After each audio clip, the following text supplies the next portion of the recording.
Adrian Bennett's POV. Long before boardrooms learned to fear my silence, the army taught me what fear sounded like. It was not always screaming. Sometimes it was breath held too long in the dark. Sometimes it was a hand tightening around a rifle. Sometimes it was the second before an order came and every man around you waited to see whether you would steady them or break with them. Control fear before it controls you. That was one of the first lessons drilled into us. I was 21 when I put on the uniform for the first time. Young enough to think courage meant not being afraid. Young enough to believe my body could take anything, my mind could carry anything, and war was something a man survived if he was strong enough. I know better now. Rain hammered the training grounds that day, soaking through my uniform and running down the back of my neck. Mud sucked at my boots every time I moved. My arms burned. My lungs burned. Somewhere ahead of us, an instructor's voice cut through the storm. Again. No one argued. No one even looked tempted. Pain passed. Discipline stayed. I built myself around that belief. Years later, I would bring it with me into Bennett Corporation, though the battlefield changed from dirt and gunfire to glass walls, quarterly reports, and men in expensive suits who thought hesitation was easier to hide indoors. Before the headlines, before the business magazines named me the young titan of Wall Street, before employees learned to lower their voices when I crossed a room, I had been Captain Adrian Bennett. A soldier. A commander. The man responsible for making sure his team came home alive. Every mission taught me the same truths. Prepare for the worst. Trust what you know. Protect the people behind you. Some lessons do not fade after the uniform is folded and put away. The military gave me direction at a time when I needed it. It also took things from me that no promotion, no profit, no amount of public praise could give back. Some nights, silence still hit harder than gunfire. Some mornings, I woke with the faces of dead friends lingering at the edges of sleep. I did not talk about those years often. Not because I had moved past them. Because I had not. Certain memories become part of the body. They settle into your breathing, your pulse, the way your hand curls before you realize it. Then my father died. He collapsed in his office without warning, and just like that, I was called back to New York. The funeral lasted one afternoon. What came after has lasted ever since. At 28, I took over Bennett Corporation. The board did not say outright that they doubted me. They were too polished for that. But I saw it in the careful way they spoke, in the pauses before answering, in the glances exchanged across the conference table. A former soldier was now expected to lead one of the fastest-growing companies in the country. They wondered whether I could do it. They forgot that leadership does not depend on the ground beneath your feet. A battlefield. A boardroom. A helicopter. A corner office. People remain people. Respect is not handed over with a title. Trust is not bought with a salary. Discipline wins because it does not require applause. 5 years later, Bennett Corporation occupied the upper floors of one of Manhattan's tallest towers. Our investments stretched across continents. Our name appeared in Fortune 500 lists, market forecasts, analyst reports, and the kind of glossy profiles that tried to turn men into symbols. From the outside, it looked like success. From my office, it mostly looked quiet. Too quiet. My mornings rarely changed. Coffee. Reports. Meetings. Decisions. Another report. Another meeting. Another choice someone else was relieved not to make. I built walls so gradually that I stopped noticing their height. People called me cold. Some called me intimidating. A few thought I did not know. I knew. It did not trouble me. Distance made command cleaner. Attachment complicated judgment. Loss punished attachment. I had buried enough men to understand that. So I kept everyone away. It was safer. For me. For them. That was the lie, anyway. I had no idea that a single application bearing the name Claire Walker would soon make that lie impossible to keep. The first time the memory returned, I was back inside a helicopter cutting through a storm. Rain lashed the windows. The engine roared so loudly that conversation had to fight for space. The radio cracked once, then went quiet. Across from me sat the men I had trained with, bled with, trusted more than I trusted most of my own thoughts. We were soldiers, but by then we were more than that. We were brothers.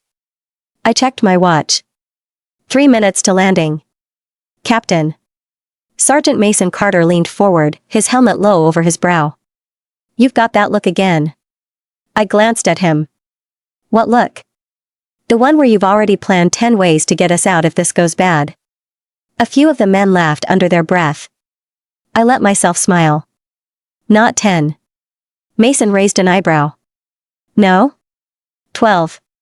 That did it. The cabin loosened for a few seconds. Shoulders dropped. Someone snorted. Someone muttered that 12 sounded optimistic. I looked at their faces one by one. Young. Focused. Afraid in the way smart men were afraid, because they understood enough to respect danger. And they trusted me. That trust weighed more than rank ever had. Listen up, I said. The laughter died. We go in together. Heads nodded. Mason answered before I could ask for the rest. We come home together. That was the promise. Always. One unit. One family. No one left behind. No business school could have taught me what those men did. Leadership was not standing above others and issuing orders. It was being the first to carry the blame when a plan failed. It was choosing with a steady voice when every choice came with blood attached. My father used to say, people do not follow titles, Adrian. They follow character. I was too young to understand him then. I understood later. I understood in dust and darkness, with lives depending on the next sentence out of my mouth. That mission ended well. Everyone came home. In the military, success lasted only until the next briefing. There was always another mission waiting. Another impossible call. Another man to send into danger while pretending your stomach was not twisted around the order. After enough years, the uniform stopped feeling like something I wore. It became part of me. Then the question arrived, quiet and unwelcome. Who was I without it? I found out sooner than I wanted to. The call came just before sunrise. My father had collapsed. By the time I reached New York, he was dead. After the funeral, I stood alone on the executive floor of Bennett Corporation and looked out at the city through windows taller than any wall I had slept behind overseas. The silence there was different. Military silence had edges. It meant waiting, listening, surviving. This silence was polished. Expectant. Full of people I could not see but was now responsible for anyway. Thousands of employees depended on the Bennett name. The board depended on me not to fail. Investors waited to see whether grief had made me weak. The first board meeting lasted nearly 6 hours. When it ended, one of the senior directors remained behind. He was older than my father had been, with a cautious kind of kindness I did not know what to do with. Mr. Bennett, he said. Yes? You do not have to prove yourself every day. I looked past him, out at Manhattan glittering under the late afternoon sun. I know. Then why do you? Because people are counting on me. I did not say it. I did not need to. The answer shaped everything that followed. 5 years passed. Bennett Corporation expanded through Europe and Asia. Profits rose. Shareholders smiled. Business magazines called me a visionary, which mostly meant I made difficult decisions before anyone else found the nerve. Investors called me dependable. Employees called me the Ice King. I overheard it once while walking past a row of offices on the executive floor. 2 analysts went silent the moment they saw me, one going pale enough to confirm I had not misheard. The name did not offend me. Cold leaders made hard calls. Emotional leaders hesitated. That was what I told myself. My assistant knocked lightly before stepping inside. Good morning, Mr. Bennett. Morning. She crossed the office with a neat stack of resumes in her arms and placed them on my desk. Human Resources narrowed down the candidates for the executive assistant position.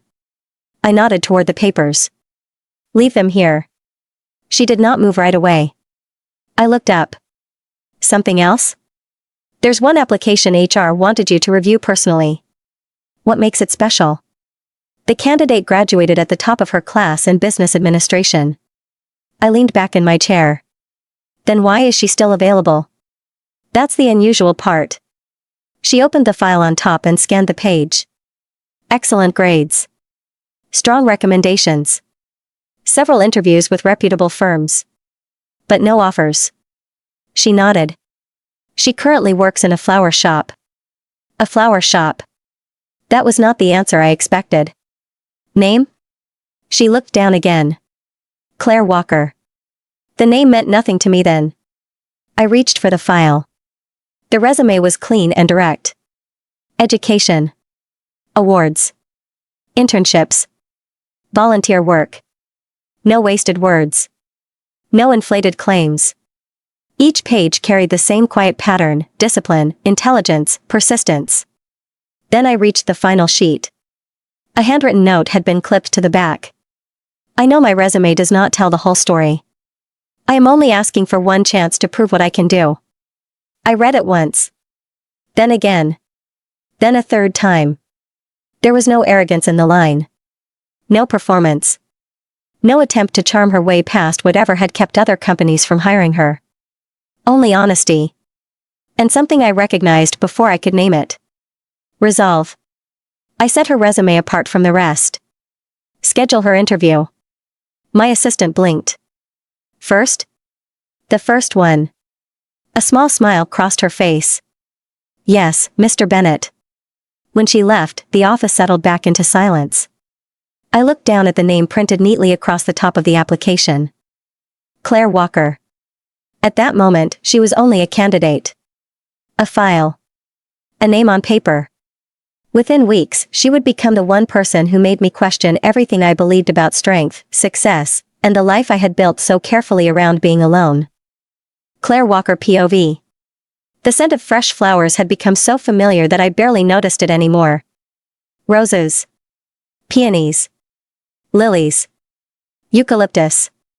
Every morning, before the streets of Manhattan were fully awake, I unlocked the front door of Bloom Ivy, the flower shop where I had worked for almost 2 years. The tiny brass bell above the entrance chimed softly as I stepped inside. The shop was still dark except for the pale sunlight filtering through the front windows. I switched on the lights one by one. Warm golden light filled the room, revealing rows of colorful bouquets waiting to brighten someone else's day. Funny. I spent my life arranging happiness for strangers. Yet I couldn't seem to arrange my own. I tied my long copper-red hair into a loose ponytail before slipping on my green apron. Morning, Claire. I turned to find Evelyn Carter carrying 2 cups of coffee. She owned Bloom Ivy. She was 62 years old, had silver hair always pinned into a neat bun, and somehow knew exactly what everyone around her was feeling before they said a single word. Good morning. She handed me one of the cups. Caramel latte. I smiled. You remembered. I always remember.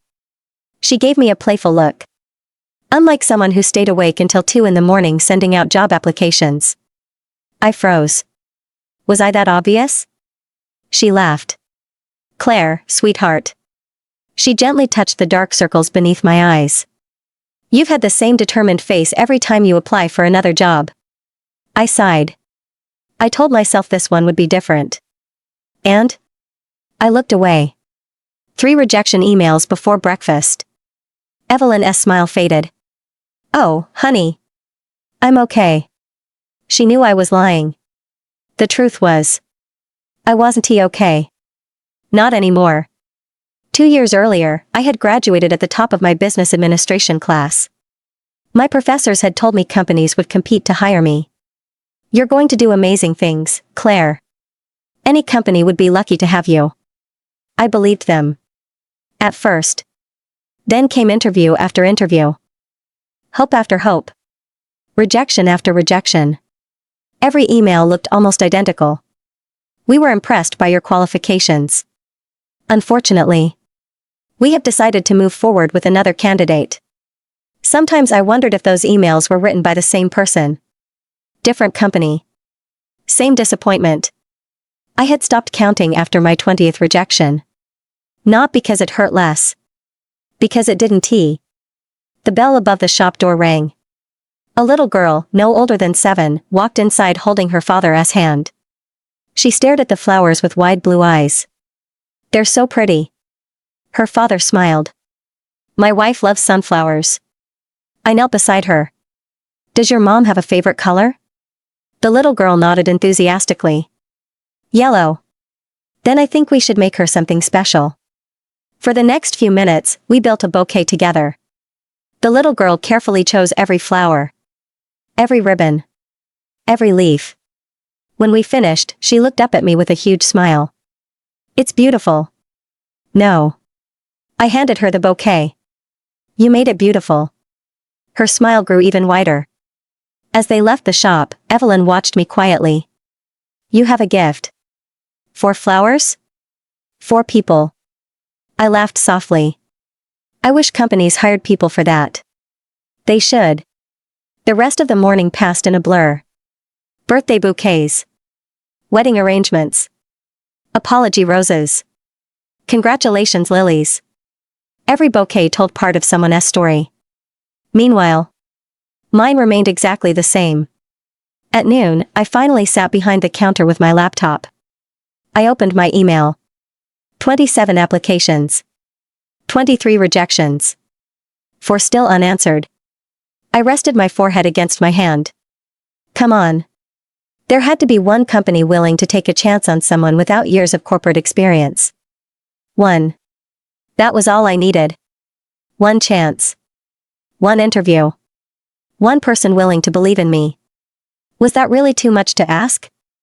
A notification suddenly appeared. Bennett Corporation. I blinked. There was no way. Bennett Corporation? I clicked the email immediately. My eyes scanned the screen. Executive assistant position. Applications open. I stared at the company logo. Everyone knew Bennett Corporation. It wasn't just successful. It was one of the most respected companies in the country. Getting hired there was nearly impossible. My first instinct was to close the page. People with years of executive experience applied there. Not women who arranged roses for a living. Still, my finger refused to press the close button. Instead, I whispered the words that had carried me through every rejection. What if? What if this was the opportunity? What if this time was different? What if all those rejections had simply been leading me here? I opened a new document. At the top of the page, I typed my name. Claire Walker. Then I smiled to myself. 1 more application. Even if it ended with another rejection. I would rather fail trying than spend the rest of my life wondering what might have happened. I stared at the blinking cursor on my laptop. The application itself wasn't difficult. Name. Education. Previous experience. References. The facts of my life fit neatly into little boxes. But people didn't. People were more than dates, grades, and job titles.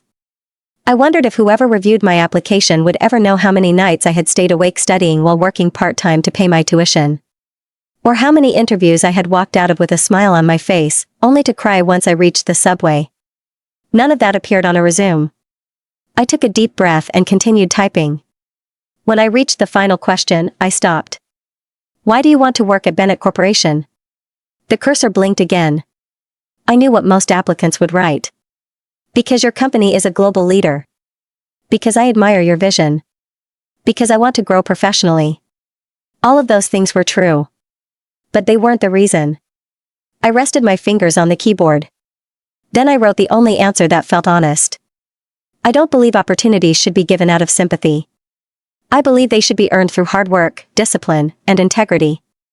If I'm fortunate enough to join Bennett Corporation, I won't ask anyone to lower their expectations for me.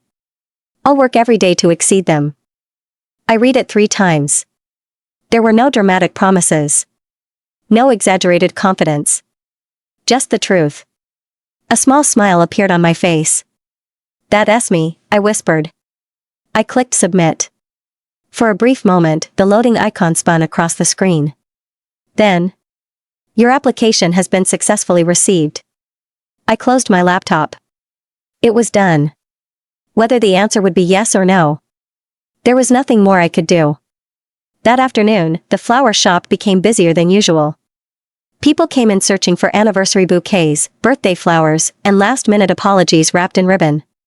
One customer, an elderly gentleman wearing a navy coat, approached the counter with uncertain eyes. I'm afraid I don't know much about flowers. I smiled. Who are they for? My wife. What's the occasion? He looked down with a shy smile. Our 45th wedding anniversary. My heart softened. 45 years? He nodded proudly. I still get nervous buying flowers. I couldn't help laughing. I think that's sweet.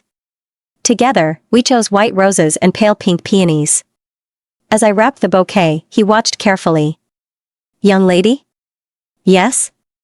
I hope someone looks at you the way my wife still looks at me. For a moment, I didn't know what to say. Then I smiled. I hope so too. After he left, Evelyn quietly walked beside me. You deserve to hear that. Maybe one day. She tilted her head. You always believe in other people's happy endings. She gently squeezed my shoulder. When are you going to believe in your own?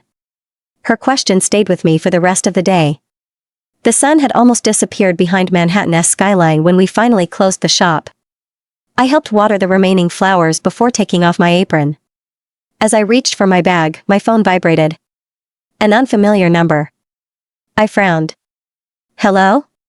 Good evening. May I speak with Ms. Claire Walker? This is Claire. Good evening, Ms. Walker. My name is Claire Bennett from Bennett Corporation. Everything around me seemed to disappear. The sounds of traffic. The music inside the shop. Even my own breathing. We've reviewed your application.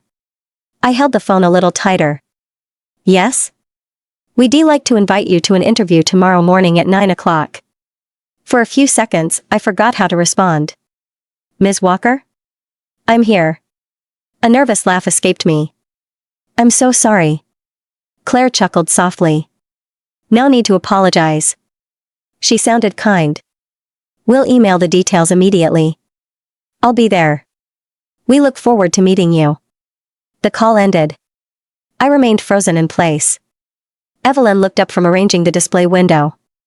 Claire? I slowly lowered the phone. They called. Her eyes widened. They. I nodded. Bennett Corporation. Without saying another word, she hurried across the room and pulled me into a tight hug. I knew it. I laughed, tears unexpectedly filling my eyes. You knew? I knew someone would finally see what I've seen every day. I hugged her back. I'm scared. Good. I blinked. Good? She smiled warmly. It means this matters.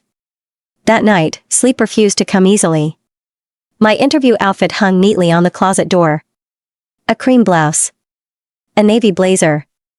A black pencil skirt. Simple. Professional. I checked the time. 11:47 p.m. Then 12:18. Then 1:03. I finally gave up trying to sleep and walked toward my bedroom window. The lights of New York shimmered in the distance. Somewhere among those buildings, Adrian Bennett was probably still working. People wrote articles about him all the time. A brilliant businessman. A former soldier. A man who expected perfection. Rumor said he rarely smiled. That he intimidated even senior executives. I wondered if any of it was true. Then I laughed quietly to myself. Tomorrow you'll find out. I rested my forehead against the cool glass. Please. Just let me have a chance. Not success. Not guarantees. Just a chance.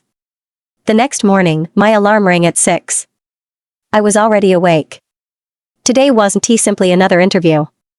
It felt like the first page of a story I hadn't dared to imagine. I looked at my reflection one last time. My copper-red hair fell neatly over my shoulders. The freckles across my cheeks were still visible despite my light makeup. My green eyes looked nervous. But they also held something I hadn't seen in a long time. Hope. I picked up my portfolio. Smiled to myself. And whispered the words that had carried me through every rejection. One more door. Then I walked out of my apartment, unaware that by the end of the day, I would meet the man who would quietly change the course of my life. Claire Walker POV. The elevator climbed so smoothly that I barely felt it move. Floor 12. Floor 19. Floor 27. By the time the glowing number changed to 32, my heartbeat had become louder than the quiet instrumental music playing through the speakers. You're here. The door slid open. The executive floor looked nothing like the bustling lobby downstairs. It was quieter. Elegant. Every employee walked with purpose, speaking in calm voices that barely carried beyond the glass offices lining the hallway. No one seemed rushed. Yet everyone looked busy. It was intimidating. Ms. Walker? A woman in her early 30s approached with a warm smile. She wore a navy suit and carried a tablet tucked beneath one arm. I'm Claire Bennett from Human Resources. I returned her smile. It's nice to meet you. You too. She offered a reassuring expression. Nervous? I laughed softly. Is it that obvious? Only because every candidate says they aren't. That made me laugh again. A little of the tension disappeared. Claire led me down the hallway. As we walked, I couldn't help noticing framed photographs decorating the walls. Company milestones. International offices. Charity events. One picture caught my attention. A group of men in military uniforms. Standing among them was a younger Adrian Bennett. His expression was almost identical to the one I'd seen in magazine interviews. Serious. Focused. Disciplined. Claire noticed me looking. That was taken during Mr. Bennett's final year in the army. I didn't know the company displayed those. He didn't want them displayed. I looked at her. He didn't? She smiled knowingly. The board insisted. Before I could ask another question, we stopped in front of large walnut doors. Claire turned toward me. He's already inside. My stomach tightened. Any advice? She thought for a moment. Be yourself. I smiled nervously. I'll try. No. She shook her head gently. Don't try. Her smile widened. Just do it. She knocked twice before opening the door. Mr. Bennett? A deep voice answered from inside. Come in. Claire stepped aside. Ms. Claire Walker. I took one steadying breath. Then walked inside. Adrian SPOV. The first thing I noticed wasn't her resume. It wasn't the degree. Or the recommendations. It was the way she entered the room. She wasn't trying to impress anyone. She wasn't pretending to be confident.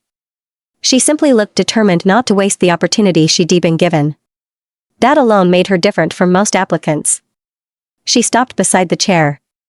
Good morning, Mr. Bennett. Her voice was calm. Softer than I expected. I stood. Good morning. She extended her hand. Confident. Professional. I shook it.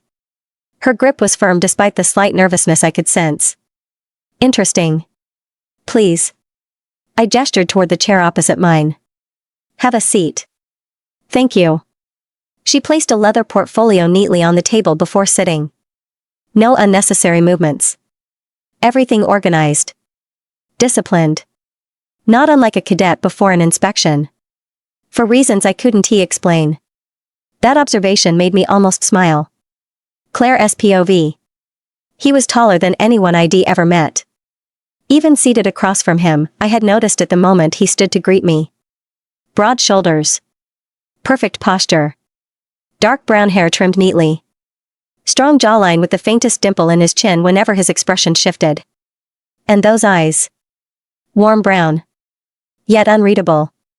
Magazine photos hadn't done him justice. He looked less like a billionaire CEO. And more like someone who had spent years carrying responsibilities most people would never understand.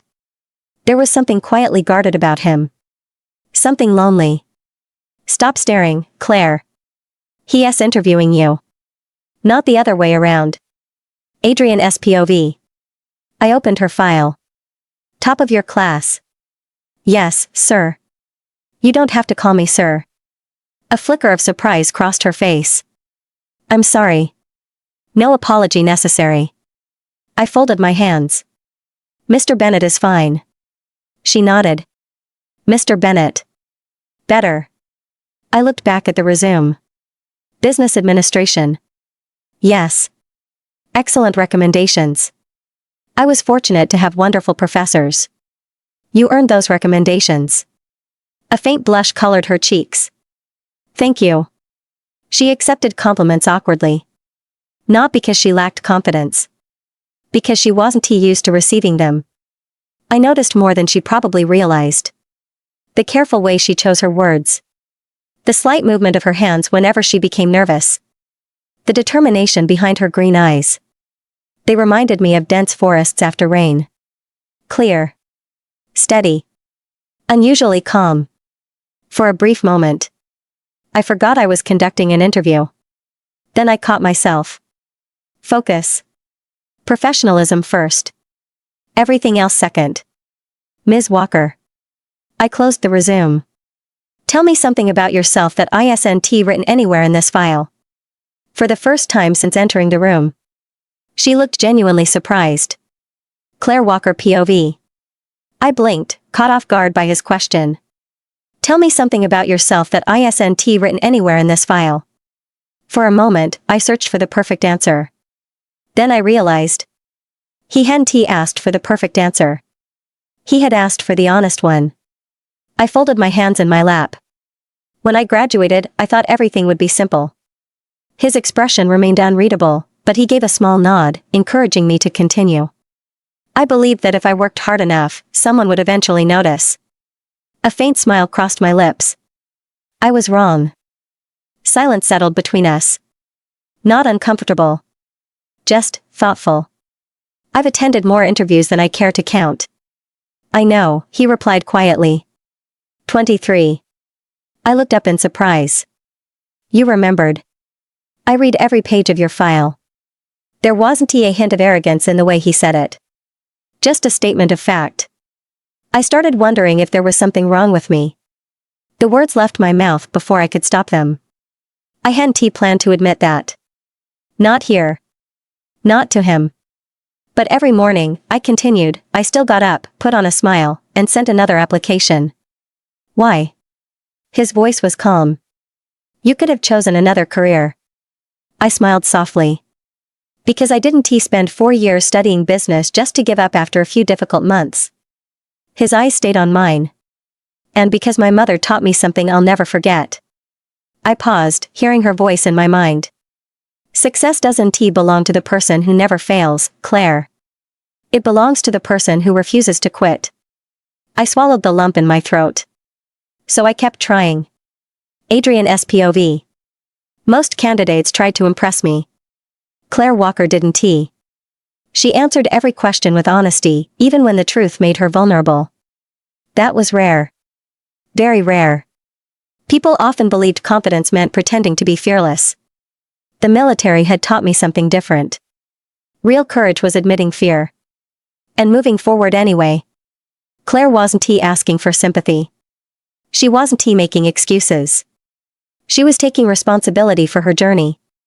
I respected that. I closed the resume. You've been working in a flower shop for almost 2 years. Yes. What has that taught you? She looked surprised again. I don't mean arranging flowers, I clarified. I mean working with people. She thought for a moment. Flowers are usually part of an important moment in someone else's life. I waited. A wedding. A birthday. An apology. A funeral. Her voice softened. I've learned that everyone who walks through the door is carrying a story. Something about that answer stayed with me. And? She smiled gently. I've learned not to judge people before I know their story. For the first time that morning, I almost forgot we were in an interview. Adrian SPOV. For a long moment, neither of us spoke. I had conducted hundreds of interviews over the years. Executives. Consultants. Lawyers. Financial analysts. Most of them walked into this room determined to convince me they were exceptional.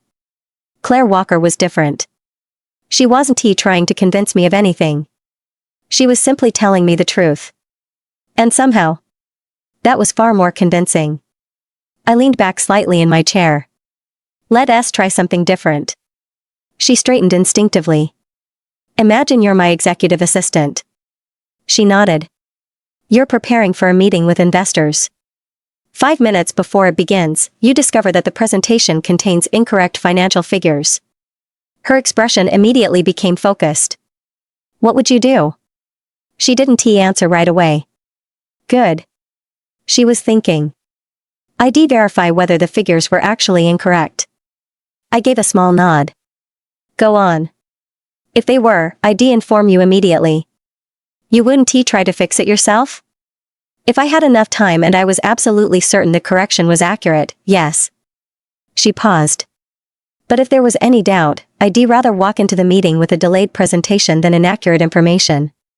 Interesting. Why? Because trust is harder to rebuild than a schedule. For the first time that morning, a genuine smile almost appeared. Almost. Claire's POV. Had I said something wrong? Mr. Bennet watched me in silence. His expression was impossible to read. The articles had been right. He really did have the most unreadable face I'd ever seen. Then he asked another question. What do you consider your greatest weakness? I laughed quietly before I could stop myself. One of his eyebrows lifted. Something amusing? I'm sorry. So? My greatest weakness. I looked down for a second. I care too much. He waited. When I commit to something, I give it everything. I don't see that as a weakness. It becomes one when I forget to take care of myself. That answer surprised even me. I'd never admitted it aloud before.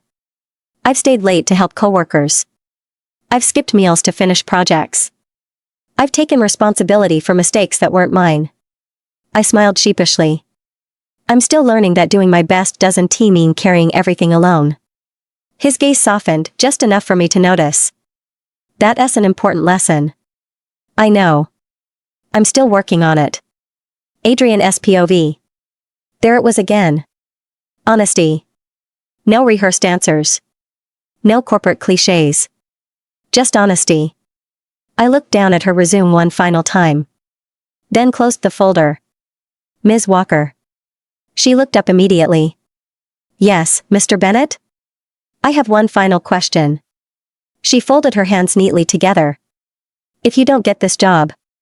Her shoulders stiffened almost imperceptibly. What will you do tomorrow? For the first time since the interview had begun, emotion flickered openly across her face. Disappointment. Fear. Hope. Then determination. I'll go back to the flower shop. She answered without hesitation. I'll thank my manager for believing in me. I'll send out another application during my lunch break. And the day after that. She smiled. I'll send another. Her green eyes met mine. I don't know when someone will finally say yes. She took a slow breath. But I refuse to let a no decide the rest of my life. Silence filled the room. Not awkward. Meaningful. In that moment, I wasn't looking at an inexperienced applicant. I was looking at someone with resilience. Someone who had been tested long before walking into this office. Someone who hadn't allowed rejection to define her. I stood. So that's it? She blinked. I believe so. She rose to her feet. Thank you for your time. I walked around the table. She extended her hand again. This time, I noticed it before anything else. Steady. Confident. She hadn't lost hope. Even now. I shook her hand. Thank you for coming, Ms. Walker. She offered one last polite smile. It was an honor meeting you, Mr. Bennet. Then she turned and walked toward the door. Just before she reached it, I found myself saying something I almost never said during interviews. Ms. Walker. She looked back. Yes? We'll be in touch soon. A genuine smile lit up her face, dimples appearing in her cheeks. I'll look forward to hearing from you. The door closed softly behind her. The room became quiet once again. But somehow, it no longer felt empty. A minute later, Claire stepped inside. Well? I looked at the closed resume on my desk. Then at the door Claire had just walked through. Prepare the paperwork. Claire blinked. For the next round? I shook my head. No. A faint smile touched the corner of my lips. I've already made my decision. You have? Offer Claire Walker the position. Claire smiled. I thought you might say that. I raised an eyebrow. What gave it away? She laughed softly. You smiled. I glanced toward the window overlooking Manhattan. Without realizing it. For the first time in a very long time. I had. Claire SPOV. The email arrived at exactly 8:02 a.m. I stared at the sender for several seconds before opening it. Bennett Corporation Human Resources. My heartbeat echoed in my ears. Dear Ms. Claire Walker.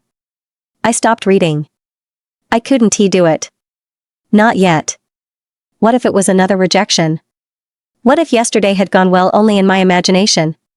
Claire? Evelyn looked up from arranging a bouquet of white tulips.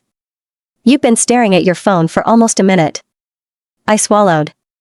They answered. Her eyes widened. Open it. I slowly looked back at the screen. Then, with trembling fingers, I continued reading. We are pleased to offer you the position of executive assistant to Mr. Adrian Bennett. I read the sentence once. Twice. 3 times. It didn't change. The words remained exactly the same. I had been hired. A laugh escaped me before tears blurred my vision. Oh my God. Evelyn hurried around the counter. What happened? I looked at her, unable to stop smiling. I got the job. For a heartbeat she simply stared. Then she wrapped me in the tightest hug I'd ever received. I knew they would see it. I actually got the job, I whispered, still unable to believe it. You did. She gently cupped my face. I'm so proud of you. I laughed through happy tears. I'm going to work for Bennett Corporation. You are. And? I looked down at the email again.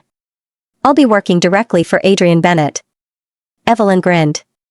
The scary CEO? I nodded. The very one. She laughed. Well. She squeezed my shoulders. Try not to terrify him on your first day. I burst into laughter. I think it'll be the other way around. 3 days later. I stood outside Bennett Corporation once again. This time. I wasn't carrying a visitor badge. I was carrying an employee ID. The realization sent butterflies through my stomach. You did it. You're finally here. The lobby felt different now. Not because it had changed. Because I had. The receptionist smiled the moment she saw me. Good morning, Ms. Walker. Good morning. Congratulations. Thank you. The elevator doors opened. As they carried me toward the executive floor, I caught my reflection. Navy blazer. White blouse. Simple pearl earrings. My copper red hair rested neatly over my shoulders. I still looked like me. Only now. I looked like someone who finally belonged. Or at least, I hoped I did. Claire greeted me with her usual warm smile. Welcome to Bennett. Thank you. You ready? I laughed nervously. Ask me again in an hour. She chuckled. Come on. She showed me around the executive floor. Meeting rooms. Conference suites. Executive lounge. Private offices. Everything was organized with military precision. Almost. Too organized. Mr. Bennett likes structure. I noticed. He arrives at exactly 7:30 every morning. Every morning? Every. She smiled knowingly. If a meeting starts at 9, he's there by 8:50. I couldn't help smiling. So punctuality matters. It matters a lot. A few employees greeted me politely as we walked. Morning, Claire. Who is the new recruit? This is Claire Walker. A brunette woman smiled warmly. Welcome. Thank you. Everyone seemed kind. Professional. Busy. No one wasted time. No one raised their voice. Everything moved with quiet efficiency. It reminded me of something. The military. Claire looked surprised. What? The atmosphere. She laughed. You're not the first person to say that. Before I could ask another question, she stopped in front of a large office. The door was closed. My heartbeat instantly sped up. Claire smiled. Yes, inside. I suddenly felt like it was interview day all over again. She noticed immediately. Relax. I'm trying. No. She grinned. You've already got the job. I laughed. Good point. She knocked twice. Come in. A familiar deep voice answered. Claire opened the door. Mr. Bennett? He looked up from a stack of documents. For the briefest moment. Our eyes met. Something about his expression changed. Only slightly. Almost too quickly to notice. But I noticed. Good morning, Ms. Walker. I smiled. Good morning, Mr. Bennett. For the first time. I wasn't sitting across from him as a candidate. I was standing in his office. As his assistant. And neither of us realized that this ordinary Monday morning would quietly become the beginning of something extraordinary. Claire SPOV. Claire quietly closed the office door behind me. For a brief second, the room fell completely silent. Adrian Bennett stood behind his desk, reviewing a document before setting it neatly aside. He looked exactly as he had during the interview. Perfectly composed. Perfectly organized. Not a single unnecessary movement. Please, he said, gesturing toward one of the chairs. Have a seat. Thank you. I sat, placing my notebook on my lap. He noticed. Ready to take notes already? I smiled. I'd rather be overprepared than underprepared. A faint glimmer of amusement crossed his face. That's a good habit. He walked around his desk and sat across from me instead of behind it. The gesture surprised me. It felt less like a boss speaking to an employee. And more like a mentor welcoming someone to the team. I'd like to start by saying congratulations. Thank you, Mr. Bennett. You earned this position. Those 4 words meant more than he probably realized. Not you were lucky. Not we took a chance on you. You earned this position. I felt a tightness in my chest. I won't disappoint you. I know. His confidence caught me off guard. You know? I don't hire people I expect to fail. Adrian SPOV. She listened carefully. Every instruction. Every detail. Every expectation. Most new employees interrupted with questions before I had finished speaking. Claire waited. She absorbed information first.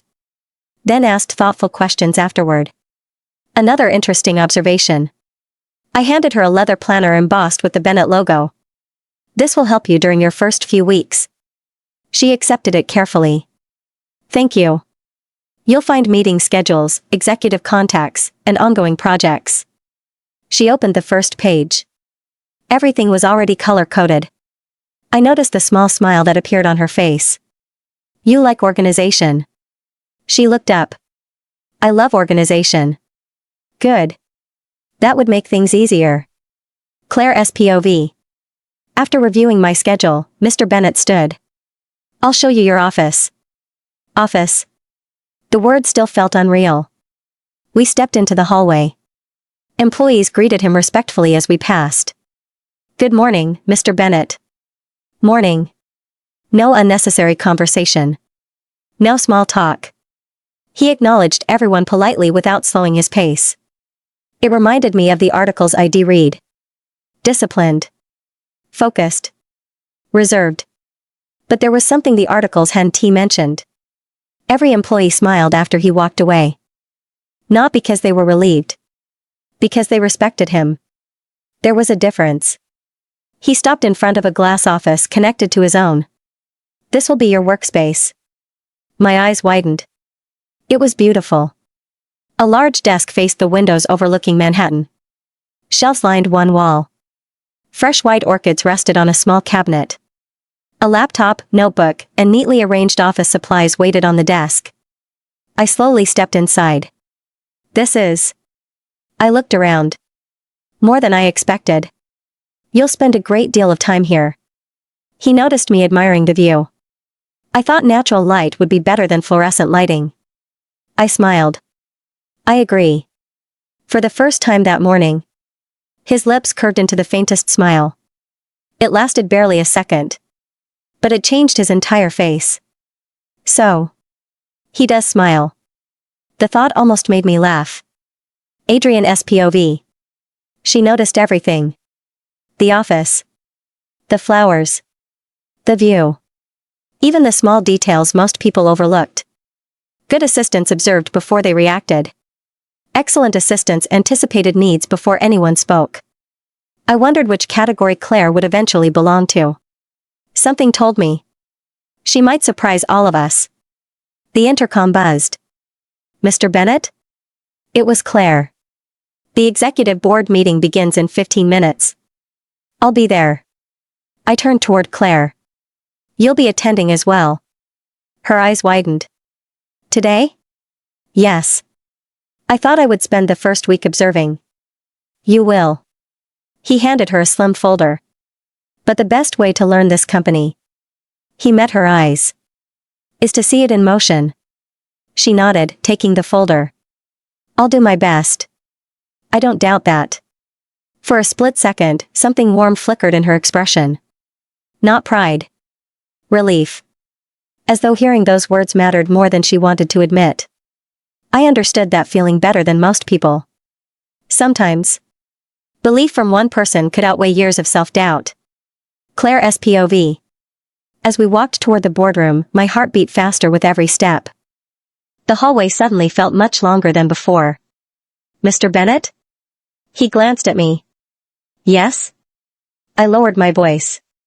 What if I make a mistake? He didn't answer immediately. Instead, he stopped walking. The executives passing by continued down the hallway, giving us privacy without even realizing it. Finally, he spoke. Do you know how many mistakes I made during my first month as CEO? I blinked. No. So do I. I frowned. You don't remember? I lost count. I couldn't help smiling. He continued walking. The goal isn't to avoid every mistake, Ms. Walker. He looked ahead, his voice calm and steady. The goal is to learn quickly enough that you don't make the same one twice. I felt the knot in my stomach loosen. Thank you. He gave a small nod. Welcome to Bennett. As the doors to the executive boardroom opened, I took a quiet breath. This was no longer a dream. This was my new life. And somehow, I had a feeling it was only the beginning. Claire's POV. The boardroom was larger than my entire apartment. A polished walnut table stretched across the room, surrounded by leather chairs. Floor-to-ceiling windows overlooked Manhattan, where the morning sun reflected off countless skyscrapers.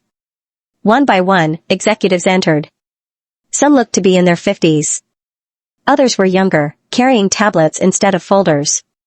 Every conversation stopped for a brief moment when Adrian walked in. Good morning, everyone. His voice wasn't loud. It didn't need to be. The room naturally quieted. Morning, Adrian. Good morning. A few people greeted him by his first name, but there was an unmistakable respect in their voices. Then several pairs of eyes shifted toward me. I suddenly became very aware that I was the youngest person in the room. Adrian noticed. This is Claire Walker, my new executive assistant. He didn't rush the introduction. She'll be working closely with me from today forward. A woman with short blonde hair smiled warmly. Welcome, Claire. I'm Olivia Grant, Chief Financial Officer. It's a pleasure to meet you. A tall man beside her offered a friendly nod. Daniel Ross. Chief Operating Officer. Soon, introductions followed around the table. The warmth surprised me. I had expected cold professionalism. Instead, I found people who were serious about their work but kind in their manners. Perhaps the company reflected its leader more than outsiders realized. The meeting began precisely at 9. Not a second late. I quickly opened my notebook. Adrian stood near the large digital screen. No dramatic gestures. No unnecessary words. Just calm confidence. Our European expansion exceeded projections by 12%. A chart appeared behind him. He spoke with remarkable clarity. Every sentence had a purpose. Every number was memorized. He never once looked at his notes. I found myself forgetting to write. Instead, I watched him. The newspapers called him cold. They weren't entirely wrong. But sitting here, I saw something different. He wasn't cold. He was focused. There was a difference. A huge difference. Adrian's POV. Halfway through the presentation, I glanced toward Claire. She wasn't staring at the graphs. She was watching the room. Interesting. She had already begun observing people's reactions. Olivia leaned forward whenever financial forecasts were discussed. Daniel tapped his pen whenever he disagreed with something. The legal advisor crossed his arms before speaking. Claire noticed all of it. Very few new assistants paid attention to body language on their first day. Most focused only on taking notes. She was studying people. That could become one of her greatest strengths. After the meeting ended, executives slowly left the room. Olivia paused beside Claire. You kept up surprisingly well. Claire smiled politely. I hope so. Olivia laughed. Trust me. She lowered her voice slightly. Adrian speaks faster than most people think. Claire looked toward the door where Adrian had disappeared. I noticed. He'll keep you busy. I don't mind. Olivia smiled knowingly. I didn't think you would. Claire's POV. Back in my office, I carefully organized my notes. There had been so much information. Projects. Budgets. Meetings. International clients. I wanted everything to be perfect. A soft knock interrupted my concentration. Claire peeked inside. Settling in? I think so. She placed a small box on my desk. Welcome gift. My eyes widened. You didn't have to do this. It wasn't my idea. I looked up. It wasn't Claire smiled mysteriously. Mr. Bennett asked me to make sure your first day felt less overwhelming. I blinked. He did? She nodded. Don't tell him I told you. Before I could respond, she disappeared into the hallway. Curious, I opened the box. Inside was a beautiful black leather notebook. A silver fountain pen. And a handwritten card. Welcome to Bennett. EB. No long message. No speech. Just 3 words and 2 initials. Yet. For some reason. It felt incredibly thoughtful. I gently traced the elegant handwriting with my fingertips. Maybe. The man everyone believed to be made of ice wasn't quite as cold as the world imagined. Adrian's POV. By 6 o'clock, nearly every light on the executive floor had been turned off. Most employees had already gone home. The silence didn't bother me. After years in the military, silence had become familiar. Comfortable. I reviewed the final contract on my desk before reaching for the next folder. Before I could open it, movement beyond the glass wall caught my attention. Claire's office. The light was still on. I checked my watch. 6:18 p.m. Her first day had officially ended over an hour ago. Yet she was still working. I stood and walked toward the glass door connecting our offices. She hadn't noticed me. Her brows were slightly furrowed as she compared 2 schedules spread across her desk. Colored sticky notes surrounded her laptop. A half-finished cup of coffee sat beside a notebook already filled with careful handwriting. She looked completely absorbed. I knocked lightly against the open doorframe. She looked up so quickly that she nearly dropped her pen. Oh. She let out a small laugh. You startled me. I apologize. She smiled. I think I was too focused to notice anything. I can see that. My gaze moved to the papers covering her desk. What are you working on? She hesitated. I was organizing next week's meetings. I know the schedule was already prepared. It was. She nodded. I just thought. She looked down at the planner. It might save you time if similar meetings were grouped together. Curious, I stepped closer. She handed me the revised schedule. My eyes moved from one page to the next. Board meetings. Client calls. Travel arrangements. Everything had been reorganized. Logically. Efficiently. She had reduced nearly 3 hours of unnecessary travel across Manhattan. Without being asked. I looked at her. You did this today? She nodded. I hope you don't mind. Mind? Not at all. In fact, it was the first time in months someone had improved my schedule without creating new problems. Nicely done. Her shoulders relaxed. I wasn't sure if you'd like it. I do. A bright smile spread across her face. For the first time, I noticed the dimples in her cheeks. They transformed her entire expression. Warm. Genuine. Unexpected. For one brief second. The office didn't feel quite so quiet anymore. Claire's POV. He liked it. Not only liked it. He complimented it. 3 simple words. Nicely done. Why did they make me so happy? I reminded myself to stay professional. He was my boss. Nothing more. Still, hearing praise from someone whose standards were so high felt different. I'll make the changes official tomorrow morning, I said. Good. He glanced toward the coffee beside my laptop. When was the last time you took a break? I blinked.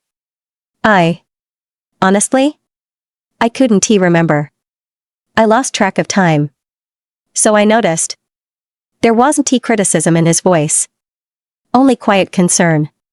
You should go home. I looked at the clock. Only then did I realize how late it had become. Oh. Embarrassment warmed my cheeks. I didn't mean to stay this long. You don't need to prove yourself by working until night. His words caught me off guard. I know you want to do well. He met my eyes. You already have. For a moment, I couldn't find the right response. No employer had ever said something like that to me. Not after one day. Not ever. Thank you, Mr. Bennett. He gave a small nod. Go home, Ms. Walker. Yes, sir. The word slipped out before I could stop it. He raised one eyebrow. I covered my face with one hand. I'm sorry. I did it again. A quiet chuckle escaped him. It was soft. Deep. Almost impossible to hear. But I heard it. So you did. I stared at him in surprise. Was that a laugh? The newspapers had claimed Adrian Bennett never laughed. Apparently. The newspapers had never spent enough time around him. Adrian's POV. As Claire gathered her things, she thanked every employee she passed on her way toward the elevator. The security guard. The receptionist. The cleaning staff. Every single one of them. None of them were surprised. They smiled back as though she had already become part of the company. I watched the elevator doors close behind her. Then I returned to my office. For some reason, the executive floor felt unusually empty. I sat behind my desk and reached for the schedule she had reorganized. My eyes moved over her handwritten notes. Clear. Precise. Thoughtful. I found myself smiling again. That made twice in one day. Unusual. Very unusual. A knock interrupted my thoughts. Come in. Claire stepped inside. Still here? So are you. She shrugged. Occupational hazard. Her gaze fell on the schedule in my hands. She reorganized it? She did. And? I looked down at the pages one more time. She found 3 hours everyone else overlooked. Claire smiled knowingly. I told you she was different. I nodded once. Yes. There was a brief silence before Claire asked the question she had clearly been holding back. So, how is your new assistant? I looked toward the glass office next door. It was dark now. Empty. Quiet. Exactly as it had been before Claire arrived.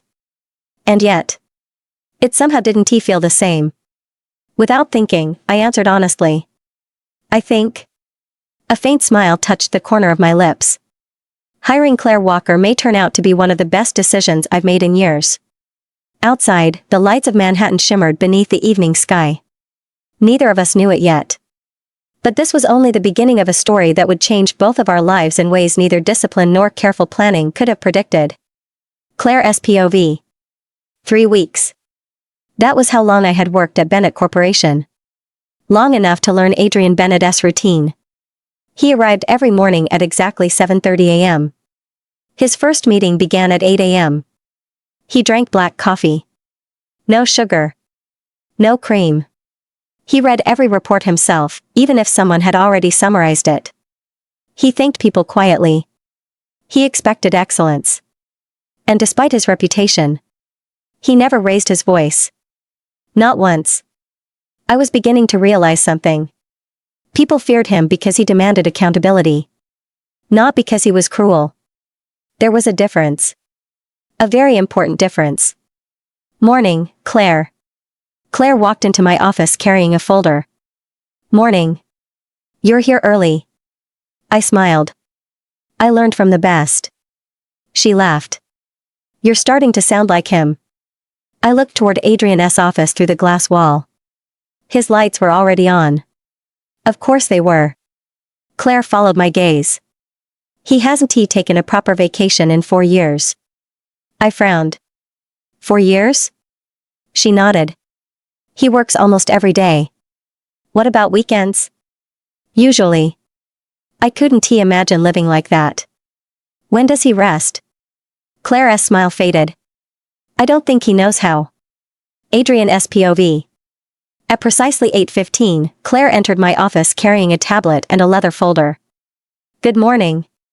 Good morning, Mr. Bennett. She placed my schedule on the desk. You have 6 meetings today. I remember. I know. The corners of her lips lifted slightly. I just wanted to remind you that lunch is actually included in your schedule. I looked up from the document I was reading. Lunch? She nodded. Between 1 and 1:30. I'll probably skip it. I assumed you'd say that. Before I could respond, she placed a small paper bag beside my coffee. I looked at it. What's this? Breakfast.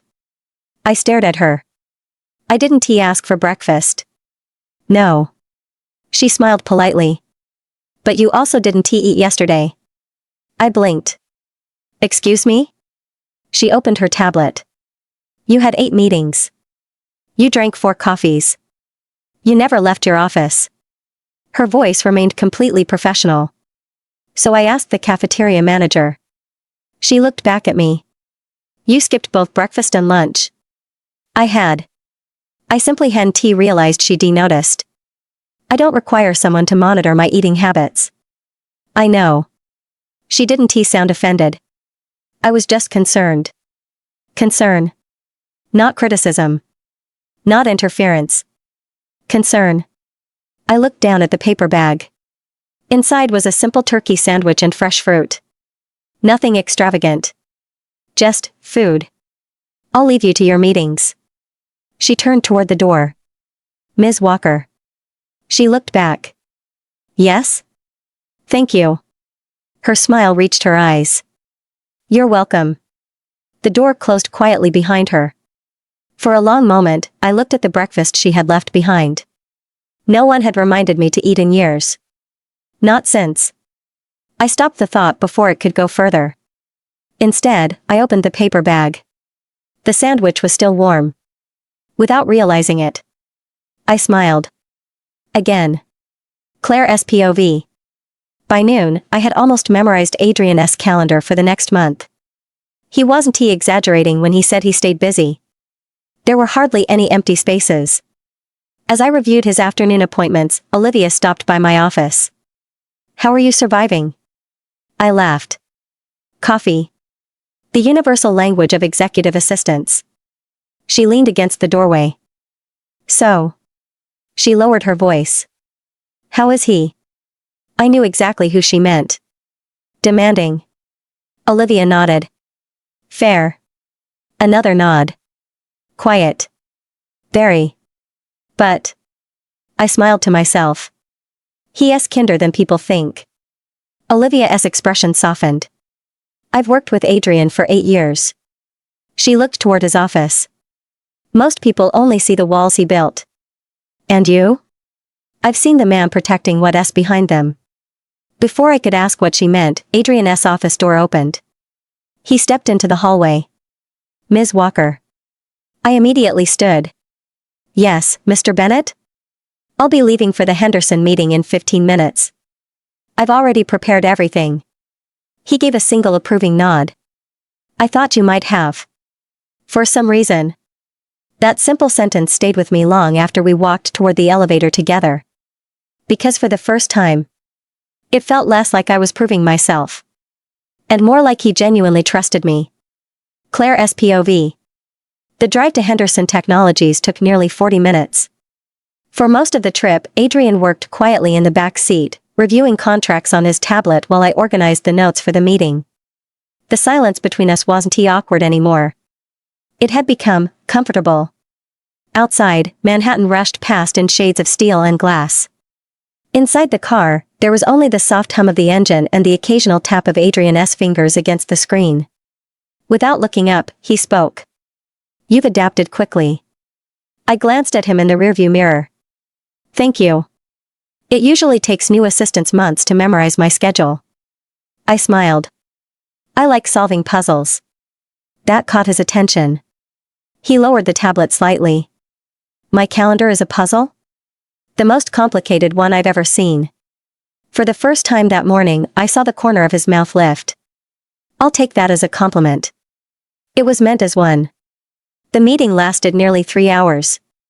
I sat quietly beside Adrian, taking notes while executives discussed investments, production forecasts, and future partnerships. Watching Adrian negotiate was fascinating. He never interrupted. He never raised his voice. He simply listened. When he finally spoke, the room listened in return. Leadership, I realized, wasn't about being the loudest person in the room. It was about making every word matter. As the meeting ended, Henderson's CEO walked toward us with a smile. Bennett. Adrian. They shook hands. Then the older man looked at me. And who is this? Adrian answered before I had the chance. My executive assistant. There was something about the way he said that made my heart skip unexpectedly. This is Claire Walker. The CEO smiled warmly. Pleasure to meet you. You too, sir. As we left the building, Adrian spoke without slowing his pace. You handled yourself well. I barely spoke. You listened. He glanced at me. Most people underestimate the value of listening. Adrian SPOV. The rain started without warning. By the time we reached the sidewalk, heavy drops were falling across the city. I opened my umbrella. Claire searched through her bag. Then sighed quietly. I forgot mine. Without thinking, I held my umbrella slightly toward her. We're walking the same direction. She hesitated. I don't want to inconvenience you. It isn't an inconvenience. For a second, she looked as though she wanted to argue. Instead, she stepped beside me. The umbrella was large. Even so. Our shoulders occasionally brushed as we walked. Neither of us commented on it. The scent of fresh rain filled the air. Mixed with something softer. Lavender. Her perfume. Subtle. Not overwhelming. I noticed it only because she was standing so close. She looked up at the gray sky. I've always liked rainy days. I raised an eyebrow. Really? She nodded. They make the city feel quieter. I understood exactly what she meant. It's easier to think. She smiled. I was going to say the same thing. For the first time, our conversation had nothing to do with work. And surprisingly, I didn't mind. Claire SPOV. As we reached the car, Adrian held the umbrella over me until I was safely inside. Only then did he walk around to his side. A small gesture. Probably nothing to him. Yet it stayed with me for the rest of the afternoon. People were right about one thing. He wasn't expressive. He didn't say much. But he noticed everything. And somehow, he always acted before anyone had to ask. Back at Bennett Corporation, I organized the meeting notes while Adrian returned to his office. About an hour later, there was a soft knock on my open door. I looked up. Adrian stood there holding 2 paper cups. I blinked in surprise. Mr. Bennett? I was getting coffee. He held 1 cup toward me. I remembered you usually drink a caramel latte around this time. For a second, I simply stared. He remembered? I hope I guessed correctly. A smile spread across my face. You did. I accepted the cup carefully. Thank you. He gave a small nod. Considerate repayment. For what? The breakfast. Before I could answer, he turned toward his office. Then paused. Without looking back, he said quietly. And Claire. It was the first time he had used my first name. No Ms. Walker. No formal distance. Just Claire. Yes? Good work today. He disappeared into his office before I could respond. I looked down at the warm coffee in my hands. My cheeks felt warmer than the cup. I smiled to myself. Maybe it was only coffee. Maybe it was only a name. But somehow, it felt like the first crack in the invisible wall Adrian Bennett had built around himself. Adrian SPOV. Calling her Claire had been a mistake. Or at least, that was what I told myself. For 3 years, every assistant who had worked on the executive floor had been Mr. Collins, Ms. Reed, or Mr. Carter. Professional distance made leadership easier. Clear boundaries. Clear expectations. It was how I had always operated. Yet somehow, in a quiet moment over 2 cups of coffee, Ms. Walker had become Claire. I leaned back in my chair, looking out over the Manhattan skyline. Don't blur the lines. That was the rule. One I had lived by since leaving the army. Emotions complicated decisions. Discipline prevented mistakes. It had worked for years. So why did one simple name linger in my thoughts? A knock interrupted them. Come in. Claire stepped into my office with her tablet tucked against her chest. Your 3 o'clock meeting has been moved to 4. I nodded. And Mr. Harrison requested 30 minutes to discuss the London project. Tomorrow morning? I've already reserved the conference room. Efficient. Prepared. Always 2 steps ahead. Anything else? She glanced at her notes.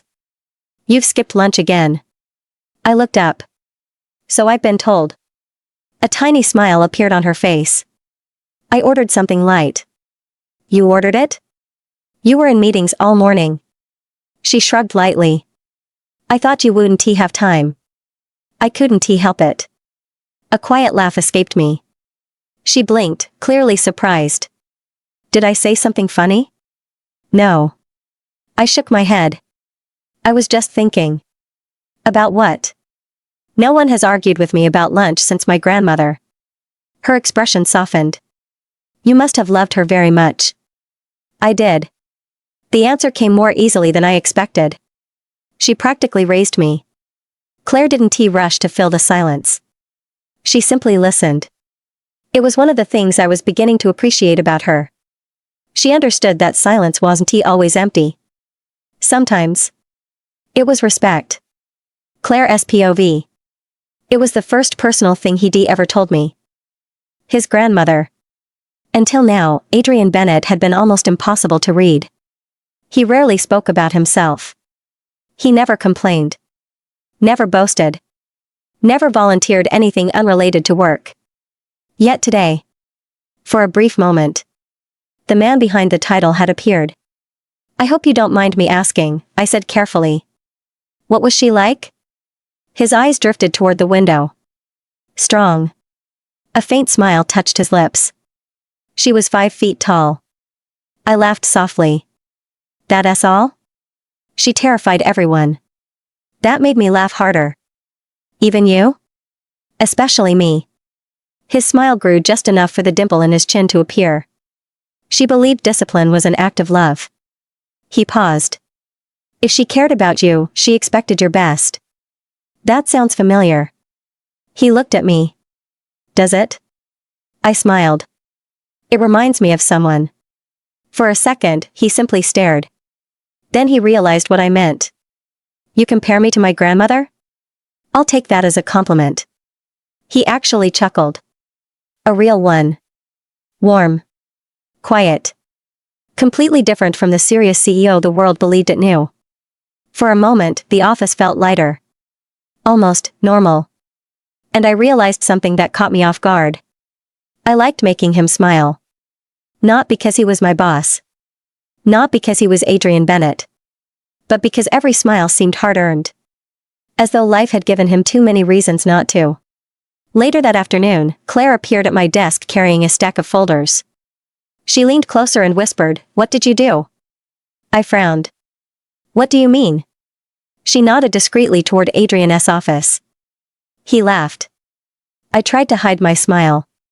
It wasn't that dramatic. Claire folded her arms. "Claire, I've worked here for 6 years." She lowered her voice even more. "I've heard him laugh maybe 3 times. Really? Really?" I glanced through the glass wall toward Adrian. He was already focused on another report, his expression calm and composed. If I hadn't seen him laughing myself, I might have believed it had never happened. Claire smiled knowingly. "I don't know how you're doing it." "I'm not doing anything." "Maybe that's exactly why." Before I could ask what she meant, my phone rang. I answered immediately. "Executive Office, Claire Walker speaking." As I listened, I quickly opened my notebook. Another meeting. Another schedule adjustment. Another busy afternoon. But this time, when I looked through the glass toward Adrian's office, he happened to look up at the exact same moment. Our eyes met for only a second. He gave me a small, almost imperceptible nod. Without realizing it, I smiled back. And for the first time since joining Bennett Corporation, the office no longer felt like a workplace alone. It was slowly beginning to feel like somewhere I belonged. Claire's POV. The following Friday arrived faster than I expected. By then, I had learned the rhythm of the executive floor. At exactly 7:25 a.m., the receptionist placed fresh flowers in the lobby. At 7:30, Adrian walked through the front doors. At 7:45, the aroma of black coffee drifted from his office. At 8 o'clock, the entire floor came to life. Routine. Order. Discipline. Everything had its place. Everyone had a role. And somehow, I had become part of it. "Good morning, Claire." The security guard, Mr. Alvarez, greeted me with his usual smile. "Morning. You beat the boss today." I checked my watch. 7:24. "I've got 6 minutes." He laughed. "Enjoy them." The elevator doors opened. I stepped onto the executive floor and immediately noticed something unusual. Adrian's office was dark. That had never happened before. I frowned. Maybe traffic? No. Adrian Bennett wasn't late. Not even once. I unlocked my office and set my bag down. 7:30 came. Then 7:35. Still nothing. A quiet feeling of unease settled in my chest. At exactly 7:38, the elevator doors opened. Adrian stepped out. His tie was slightly crooked. His dark hair looked as though he'd run a hand through it several times. And for the first time since I'd met him, he looked exhausted. Not physically. Emotionally. He didn't notice me standing near my desk. He walked straight into his office and closed the door. No greeting. No coffee. Nothing. Something was wrong. Adrian's POV. The cemetery was always quiet. That was probably why I kept going back. Every year. Without fail. The same date. The same flowers. The same silence. I had stood there for almost an hour that morning. Looking at the names engraved into polished stone. Remembering voices that no longer existed. Faces that time refused to erase. Some memories never became lighter. You simply learned how to carry them. I loosened my tie as I entered my office. I was late. 8 minutes. The longest 8 minutes of my professional career. Normally, I would have been irritated with myself. Today, I simply didn't have the energy. A soft knock interrupted my thoughts. "Come in." The door opened slowly. Claire stood there holding a mug. "I know you usually drink coffee." She hesitated. "But I thought maybe tea would be better today." I looked at the mug. "Chamomile." "I noticed you seemed tired." She shifted awkwardly. "If I'm overstepping, I'm sorry." She started to leave. Wait. She stopped. I looked at the steaming mug once more before accepting it. Thank you. She offered a small smile. You don't have to explain anything. Her words surprised me. I just wanted to make sure you weren't alone. Silence filled the office. Not uncomfortable. Just honest. No one had said those words to me in a very long time. Claire's POV. As I turned to leave, Adrian spoke again. Claire. I looked back. I won TB at my best today. His voice was calm, but quieter than usual. If I seemed distracted. He paused. It isn't because of you. I nodded gently. I understand. The truth was. I didn't understand. Not completely. But I understood enough to know he was carrying something heavy. And sometimes, people didn't need questions. They needed patience. I'll make sure your schedule stays as quiet as possible. A faint look of gratitude crossed his face. Thank you. I smiled. That's what I'm here for. The rest of the day passed differently than any other. Whenever possible, I moved non-essential meetings to the following week. I handled phone calls before they reached Adrian's office. I answered emails that didn't require his personal attention. No one had asked me to do those things. It simply felt right. Late that afternoon, Claire stopped by my desk. He.S. lucky. I looked up. What do you mean? She glanced toward Adrian's closed office door. Most people only work for him. She smiled warmly. You looked after him today. I didn't know how to answer. Because the truth was. I hadn't planned to. I had simply seen someone who looked like they were carrying the weight of the world. And instinct had taken over. Adrian's POV. As the office emptied that evening, I stepped out of my office. Claire was gathering her things. She looked tired. But satisfied. You reorganized half my schedule. I hope you don't mind. I don't. I held up the mug she had given me that morning. I never thanked you properly. She smiled. You already did. No. I shook my head. I said thank you. She looked curious. That's different. I reached into the inside pocket of my jacket and placed a small white box on her desk. Her eyes widened. Mr. Bennett. It's not a gift. She looked unconvinced. It's a replacement. She opened the box. Inside was a beautiful silver fountain pen. She looked at me in confusion. You've been borrowing mine all week. I blinked.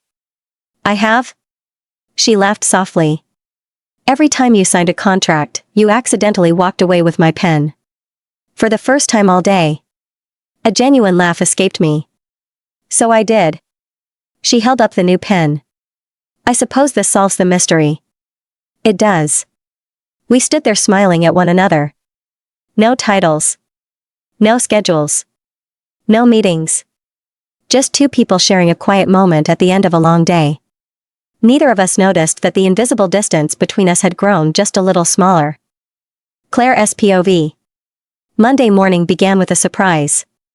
I had barely finished organizing Adrian's schedule when Claire appeared at my desk with a navy blue envelope in her hands. There you are. She placed it in front of me with a knowing smile. What's this? Open it. Curious, I slid my finger beneath the seal.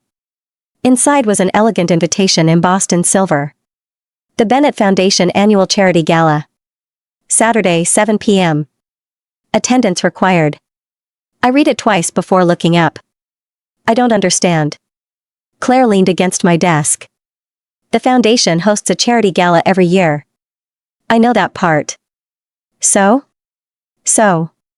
I hesitated. Why am I invited? She laughed softly. Because you're Mr. Bennett's executive assistant. I thought only executives attended. They do. And now you will. My stomach tightened. I've never been to anything like this. Claire smiled sympathetically. I hadn't either before my first year. What if I embarrass myself? You won tea. She crossed her arms. Besides. She lowered her voice dramatically. If anyone gives you trouble, Olivia and I will rescue you. I laughed. That's oddly comforting. Around noon, Adrian called me into his office. You wanted to see me? He looked up from his laptop. Close the door, please. I did. He motioned toward the chair opposite his desk. Sit. I frowned slightly. His tone wasn't cold. Just unusually formal. Once I was seated, he folded his hands. I assume you've received the invitation. Yes. You'll be attending with me. I blinked. With you? He nodded. As part of your responsibilities. Oh. I silently scolded myself for reading too much into his words. Of course it was work. Nothing more. I've never attended a gala. I know. I don't really know what to expect. He considered my words. There will be investors. Board members. Charity partners. The press. My eyes widened slightly. The press? They photograph everyone who arrives. I swallowed. I'm beginning to regret accepting this job. A quiet chuckle escaped him. You'll be fine. You sound very confident. I am. His answer came without hesitation. You've handled everything I've asked of you. This won't be any different. I smiled despite my nerves. You always make difficult things sound easy. They rarely are. He stood and walked toward the window overlooking Manhattan. I simply don't believe fear should make our decisions. His reflection appeared faintly in the glass. That's something the army taught me. I watched him for a moment. He rarely spoke about his military years. Whenever he did, there was a different look in his eyes. A mixture of pride and sorrow. I'll do my best, I said quietly. He turned toward me. I know you will. Adrian's POV. She was nervous. I could tell from the way she kept adjusting the notebook in her hands. Most people assumed confidence meant the absence of fear. Claire reminded me of the young soldiers I'd once trained. They were afraid. Every single one of them. The difference was, they refused to let fear stop them. She reminded me of that. And perhaps, that was why I trusted her more with each passing day. Friday evening arrived sooner than expected. The executive floor had finally emptied. I stepped out of my office to find Claire still working. Again. She didn't notice me immediately. She was reading through the gala guest list, quietly practicing names under her breath. Mr. and Mrs. Whitmore. She paused. Whitmore. A small smile touched my lips. She was rehearsing so she wouldn't mispronounce anyone's name. Attention to detail. Always. She looked up and immediately smiled. Oh. I didn't hear you. I noticed. She quickly closed the folder. I was just making sure I wouldn't embarrass you tomorrow. I walked closer. Claire. She looked at me. You've never embarrassed me. The words slipped out before I had time to reconsider them. Her green eyes widened ever so slightly. For a heartbeat, neither of us spoke. Then she smiled. A genuine smile. The one with the dimples. Thank you. For some reason. Those two words stayed with me long after I returned to my office. And for the first time in years, I found myself looking forward to something that wasn't another business meeting. Saturday evening. The charity gala. I had attended dozens over the years. But somehow, this one felt different before it had even begun. Claire's POV. Saturday arrived far too quickly.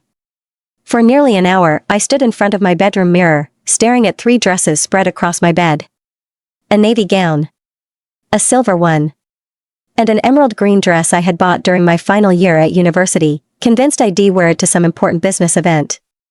I never had. Until now. I carefully slipped into the emerald gown.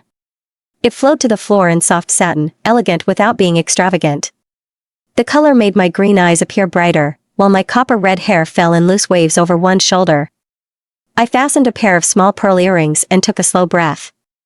It's just work. I repeated the words to myself. Just work. Even if my heart refused to believe it. At exactly 7 o'clock, a sleek black sedan stopped outside my apartment building. The driver stepped out first. "Good evening, Ms. Walker." "Good evening."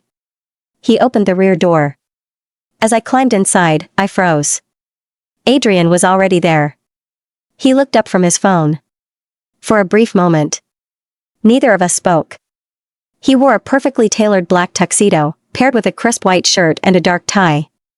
Without the usual business suit, he somehow looked even taller. More relaxed. Still composed. But undeniably handsome. His brown eyes met mine. And for the first time since I'd met him, he seemed momentarily speechless. "You look." He stopped, as though searching for the right word. I felt warmth creep into my cheeks. "Beautiful." The compliment was quiet. Sincere. Without exaggeration. Without flirtation. Simply honest. My heart skipped. "Thank you." I smiled shyly. "You look very handsome yourself." One corner of his mouth lifted. "I appreciate that." The car began moving through the glowing streets of Manhattan. For a few minutes, we simply watched the city lights pass by. Then Adrian broke the silence. "Are you still nervous?" "A little." He nodded. "So am I." I turned toward him in surprise. "You?" He gave a faint smile. "I speak in front of thousands of investors without hesitation." He looked out the window. "But charity galas have always been different." "Why?" "They remind me how many people are counting on us." His answer lingered in the quiet space between us. The gala wasn't about prestige. It wasn't about photographs. To him, it was about responsibility. Somehow, that made me admire him even more. The ballroom was breathtaking. Crystal chandeliers cast warm golden light across polished marble floors. A string quartet played softly near the grand staircase. Waiters moved gracefully through the crowd carrying silver trays filled with sparkling drinks. Everywhere I looked, people wore elegant gowns and tailored tuxedos. My nervousness returned immediately. Adrian noticed before I said a word. He stepped slightly closer. "So many people," I whispered. "Yes." "I suddenly feel underdressed." His expression softened. "Claire." I looked at him. "Look around." I did. "What do you see?" "Successful people." He shook his head. "I see people." I blinked. "Some are wealthy. Some are powerful. They're still just people." A small smile appeared on my face. Somehow, that simple reminder eased my anxiety. "Ready?" I nodded. "I'm ready." As they entered the ballroom together, flashes from cameras briefly lit the entrance. Reporters called out greetings. "Mr. Bennett." "Adrian." "This way." He acknowledged them with a polite nod but never slowed his pace. Without drawing attention to it, he subtly matched his stride to Claire's so she wouldn't feel rushed. It was such a small gesture that almost no one noticed. Claire did. Inside, guests approached one after another. "Adrian." A gray-haired gentleman shook his hand enthusiastically. "It's been too long." "It has." The man's wife turned to Claire. "And who is this lovely young woman?" Before Claire could answer, Adrian spoke calmly. "This is Claire Walker. My executive assistant." The older woman smiled warmly. "It's lovely to meet you." "You as well." Throughout the evening, Adrian introduced Claire to board members, donors, and business partners. Each introduction was respectful. Never rushed. Never dismissive. He never left her standing alone in a conversation. He always made sure she felt included. With every passing minute, Claire's confidence grew. And though neither of them said it aloud, they were beginning to discover that working side by side came surprisingly naturally. As the orchestra began the first dance of the evening, Claire watched couples step onto the ballroom floor. She smiled softly to herself. It was beautiful. She had no idea that before the night was over, this gala would give her and Adrian a memory neither of them would ever forget. Claire's POV. The orchestra filled the ballroom with a slow, elegant melody. Around us, conversation softened as couples drifted toward the dance floor. I stood near one of the tall windows, watching the lights of Manhattan shimmer beyond the glass. "It's beautiful, isn't it?" Olivia appeared beside me, holding a glass of sparkling water. It really is. She smiled knowingly. You've survived your first gala. I think I'm still surviving. She laughed. You've done wonderfully. Before I could answer, someone approached Adrian from across the room. An older gentleman with silver hair and an easy smile. Adrian. Adrian greeted him with a firm handshake. Richard. They exchanged a few quiet words before Richard's gaze shifted toward me. So this is the assistant everyone's been talking about. I blinked. Everyone? Richard chuckled. When Adrian hires someone personally, people notice. Heat crept into my cheeks. I hope only for good reasons. So far, Richard replied, only good ones. Adrian's POV. Claire handled every introduction with grace. She listened more than she spoke. When she did speak, people listened. She never tried to impress anyone. Ironically, that impressed them the most. Richard leaned closer to me after Claire was drawn into a brief conversation with Olivia. You made the right choice. I know. He smiled. I'm talking about your assistant. So am I. Richard studied my expression for a moment. You trust her? The answer came without hesitation. Yes. That's rare for you. I looked across the ballroom.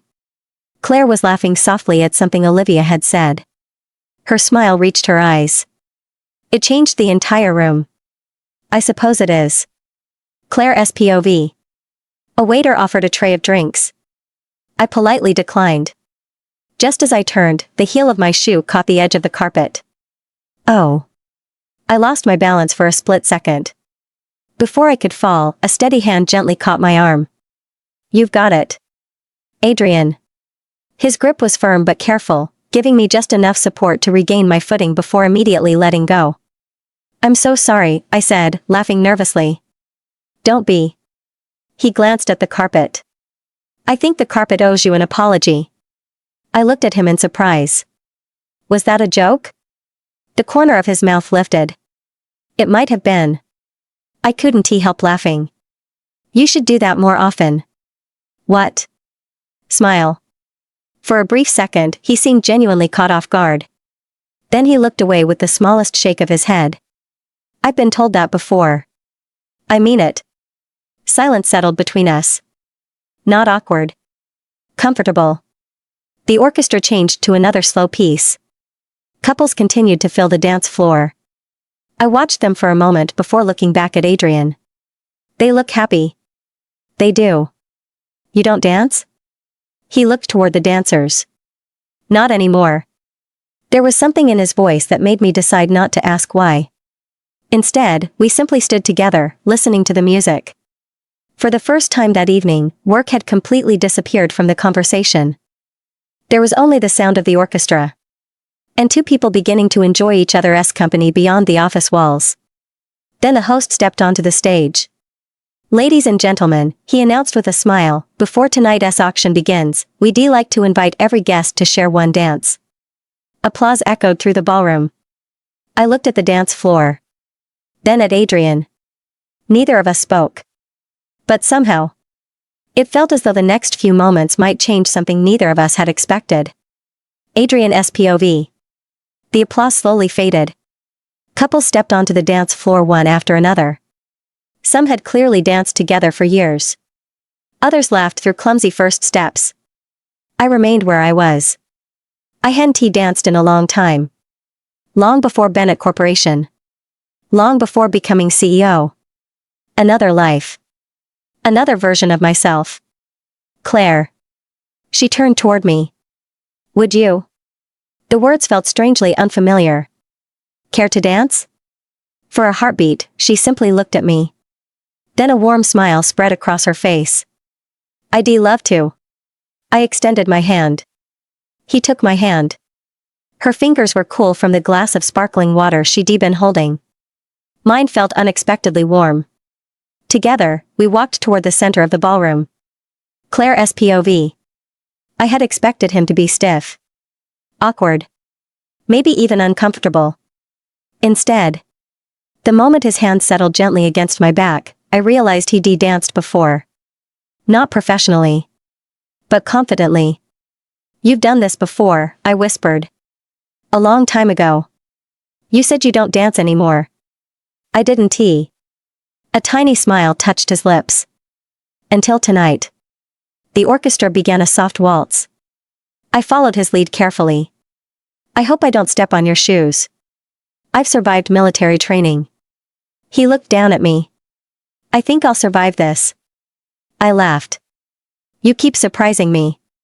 Do I? The articles describe you as intimidating. And? They forgot to mention you're quietly funny. He let out a soft breath that almost sounded like another laugh. I'll be sure to send them a correction. Adrian SPOV. She laughed freely. Without worrying who might be watching. Without pretending to be anyone else. It was refreshing. Around us, conversations continued. Camera flashes illuminated the ballroom from time to time. Yet somehow, the noise faded. All I noticed was the woman standing in front of me. Her emerald dress caught the light with every movement. Her copper-red hair rested gently over one shoulder. Tiny freckles dusted her cheeks. And when she smiled, those dimples appeared again. She caught me looking. What? I blinked. Nothing. She narrowed her eyes playfully. That's not true. I sighed. No. It isn't. What were you thinking? I hesitated. Then answered honestly. Green suits you. She looked momentarily surprised. My dress? No. I held her gaze. Your eyes. For the first time since I'd met her. Claire Walker was speechless. A blush slowly colored her cheeks. You. She laughed softly. Don't give compliments very often, do you? No. Then I suppose I should remember this one. You should. Claire SPOV. My heart refused to calm down. It was just a compliment. A simple one. But coming from Adrian. It meant far more than it probably should have. The song slowed even further. Neither of us spoke. Neither of us needed to. I could hear the steady rhythm of his breathing. Feel the reassuring warmth of his hand resting respectfully against my back. There was nothing rushed. Nothing forced. Just an unexpected sense of peace. He's different tonight. The thought slipped quietly into my mind. Or maybe this was the real Adrian Bennett. The one very few people ever had the chance to know. The music came to an end. Applause filled the ballroom once more. Reluctantly, we stepped apart. Thank you, I said. The pleasure was mine. Our hands lingered together for the briefest moment before letting go. Neither of us acknowledged it. But we had both noticed. The charity auction continued late into the evening. By the time the guests began saying their goodbyes, Manhattan glittered beneath a clear night sky. As Adrian and Claire stepped outside, a cool breeze swept through the streets. Claire wrapped her arms around herself instinctively. Without a word, Adrian slipped off his suit jacket and gently draped it over her shoulders. She looked up in surprise. You'll be cold. I'll manage. But Claire. His voice was calm, carrying that quiet certainty she had come to know. I'd rather you stay warm. She smiled softly. Thank you. Adrian. It was the first time she had called him by his first name. No, Mr. Bennett. No formal title. Just Adrian. He looked at her for a moment, a faint smile touching his lips. I was beginning to think you'd never stop calling me Mr. Bennett. She laughed, a little embarrassed. I suppose we're making progress. I think we are. The driver pulled the car to the curb. As they climbed inside, neither of them realized that something subtle had changed during that single dance. The distance between CEO and assistant was still there. Professionalism still mattered. But behind the titles, a genuine friendship had quietly begun to grow. And for the first time in years, Adrian found himself looking forward to Monday morning not because of meetings or business deals, but because he knew Claire would be there, greeting him with that warm smile that somehow made even the busiest days feel a little lighter. Claire SPOV. Monday morning felt different. I couldn't explain why. Maybe it was because every time I remembered Saturday night, I smiled without meaning to. The dance. His compliment. The way he placed his jacket around my shoulders. Or the way he smiled when I finally called him Adrian. I shook my head as I stepped out of the elevator.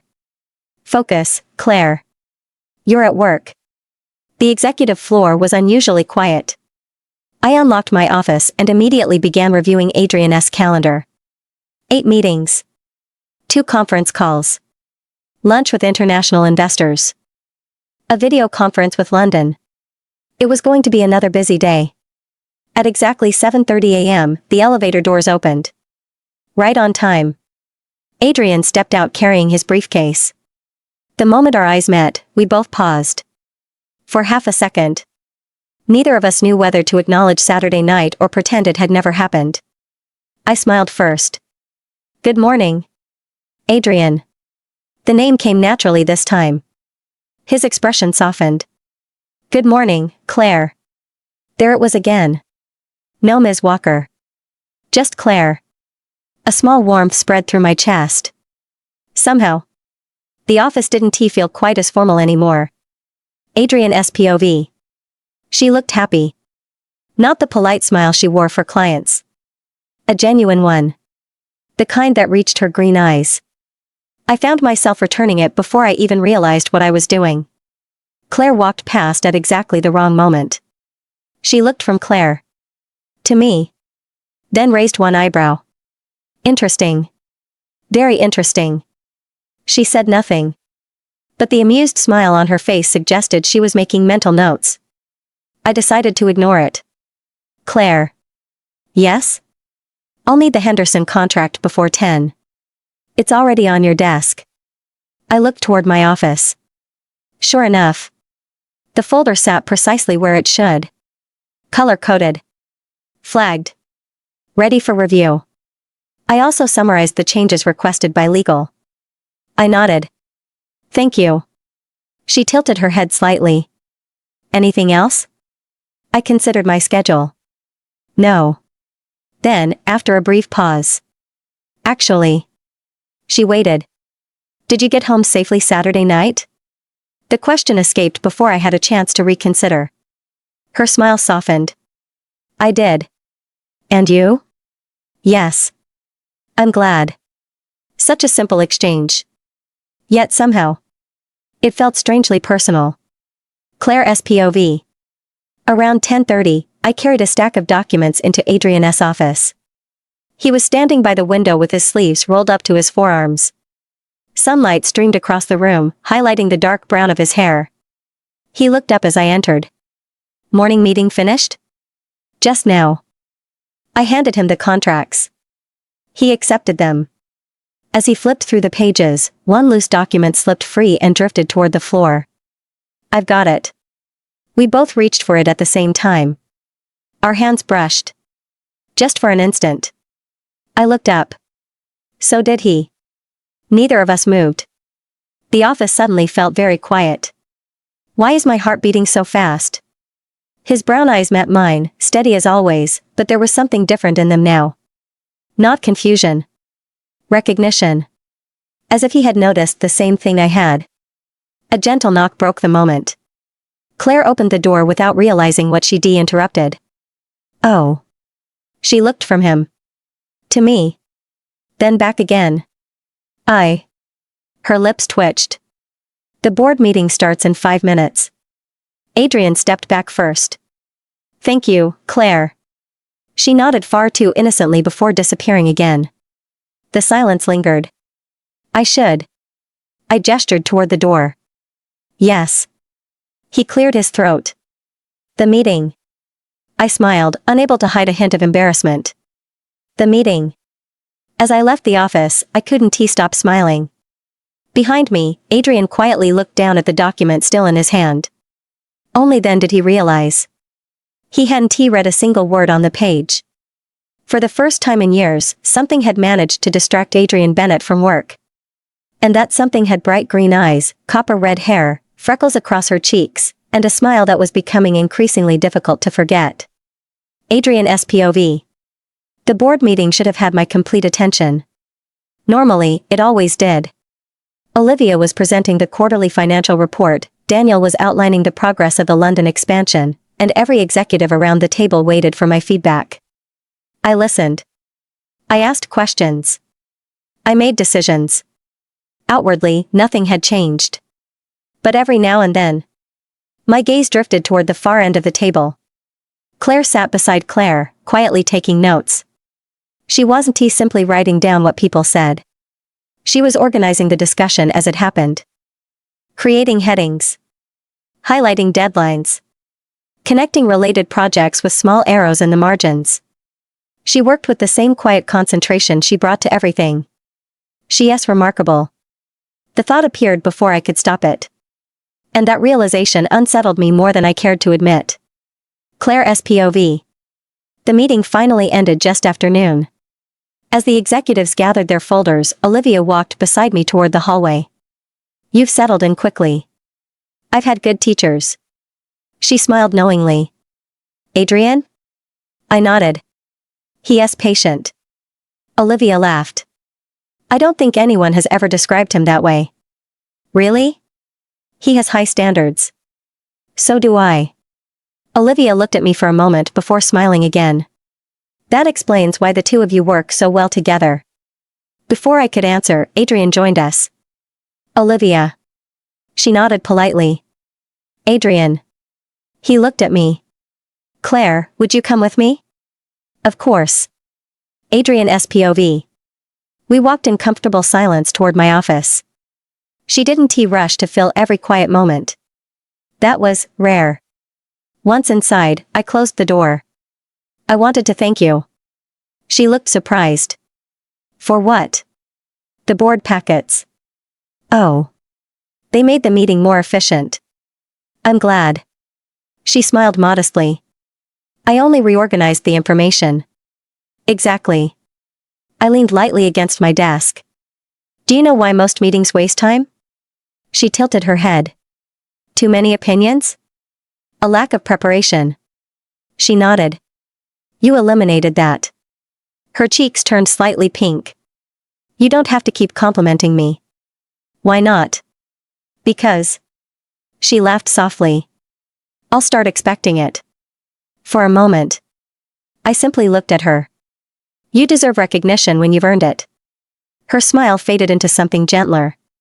No one had ever told her that enough. It was obvious. I appreciate hearing it. She spoke so quietly I almost missed the words. Claire's POV. That afternoon passed quickly. Emails. Schedules.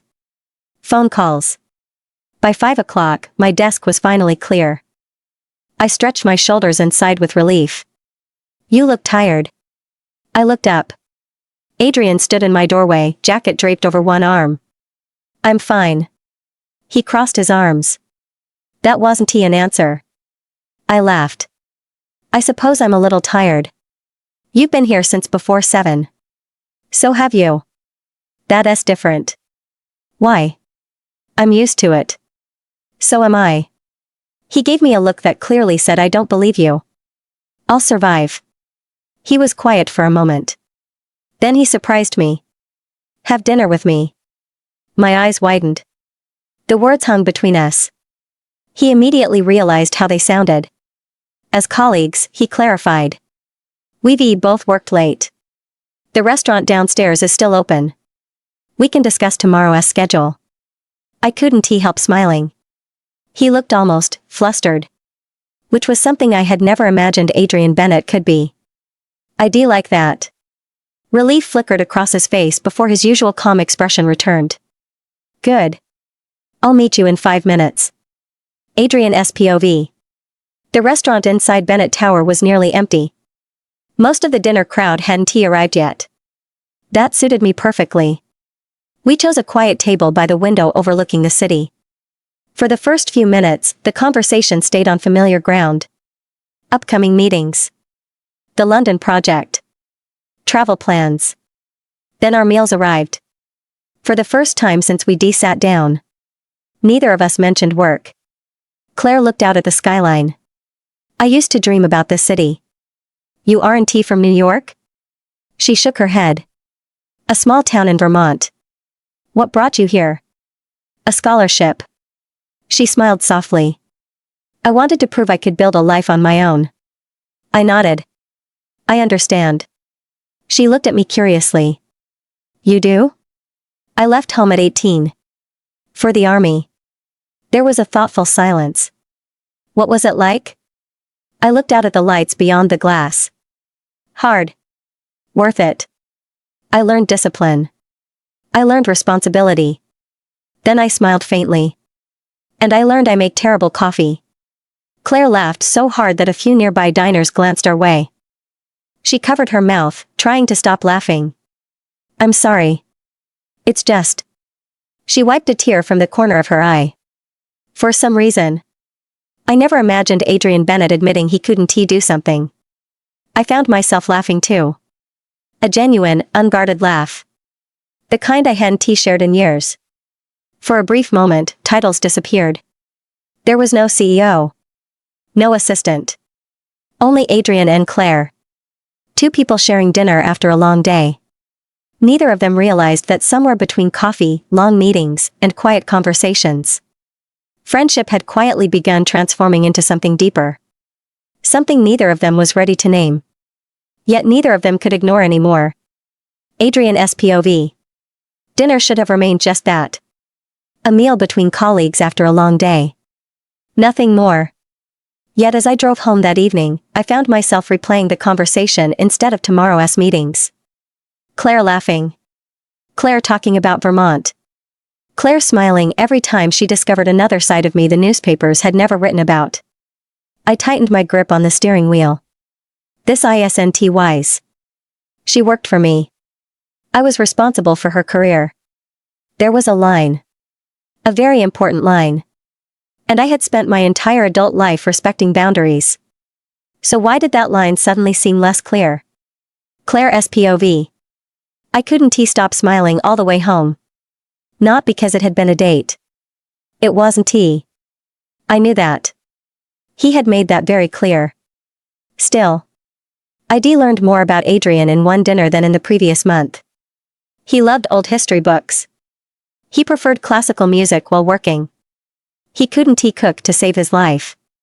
He had once tried baking cookies for his grandmother.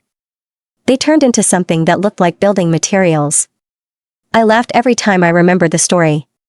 He is human. That thought stayed with me. The world saw a billionaire CEO.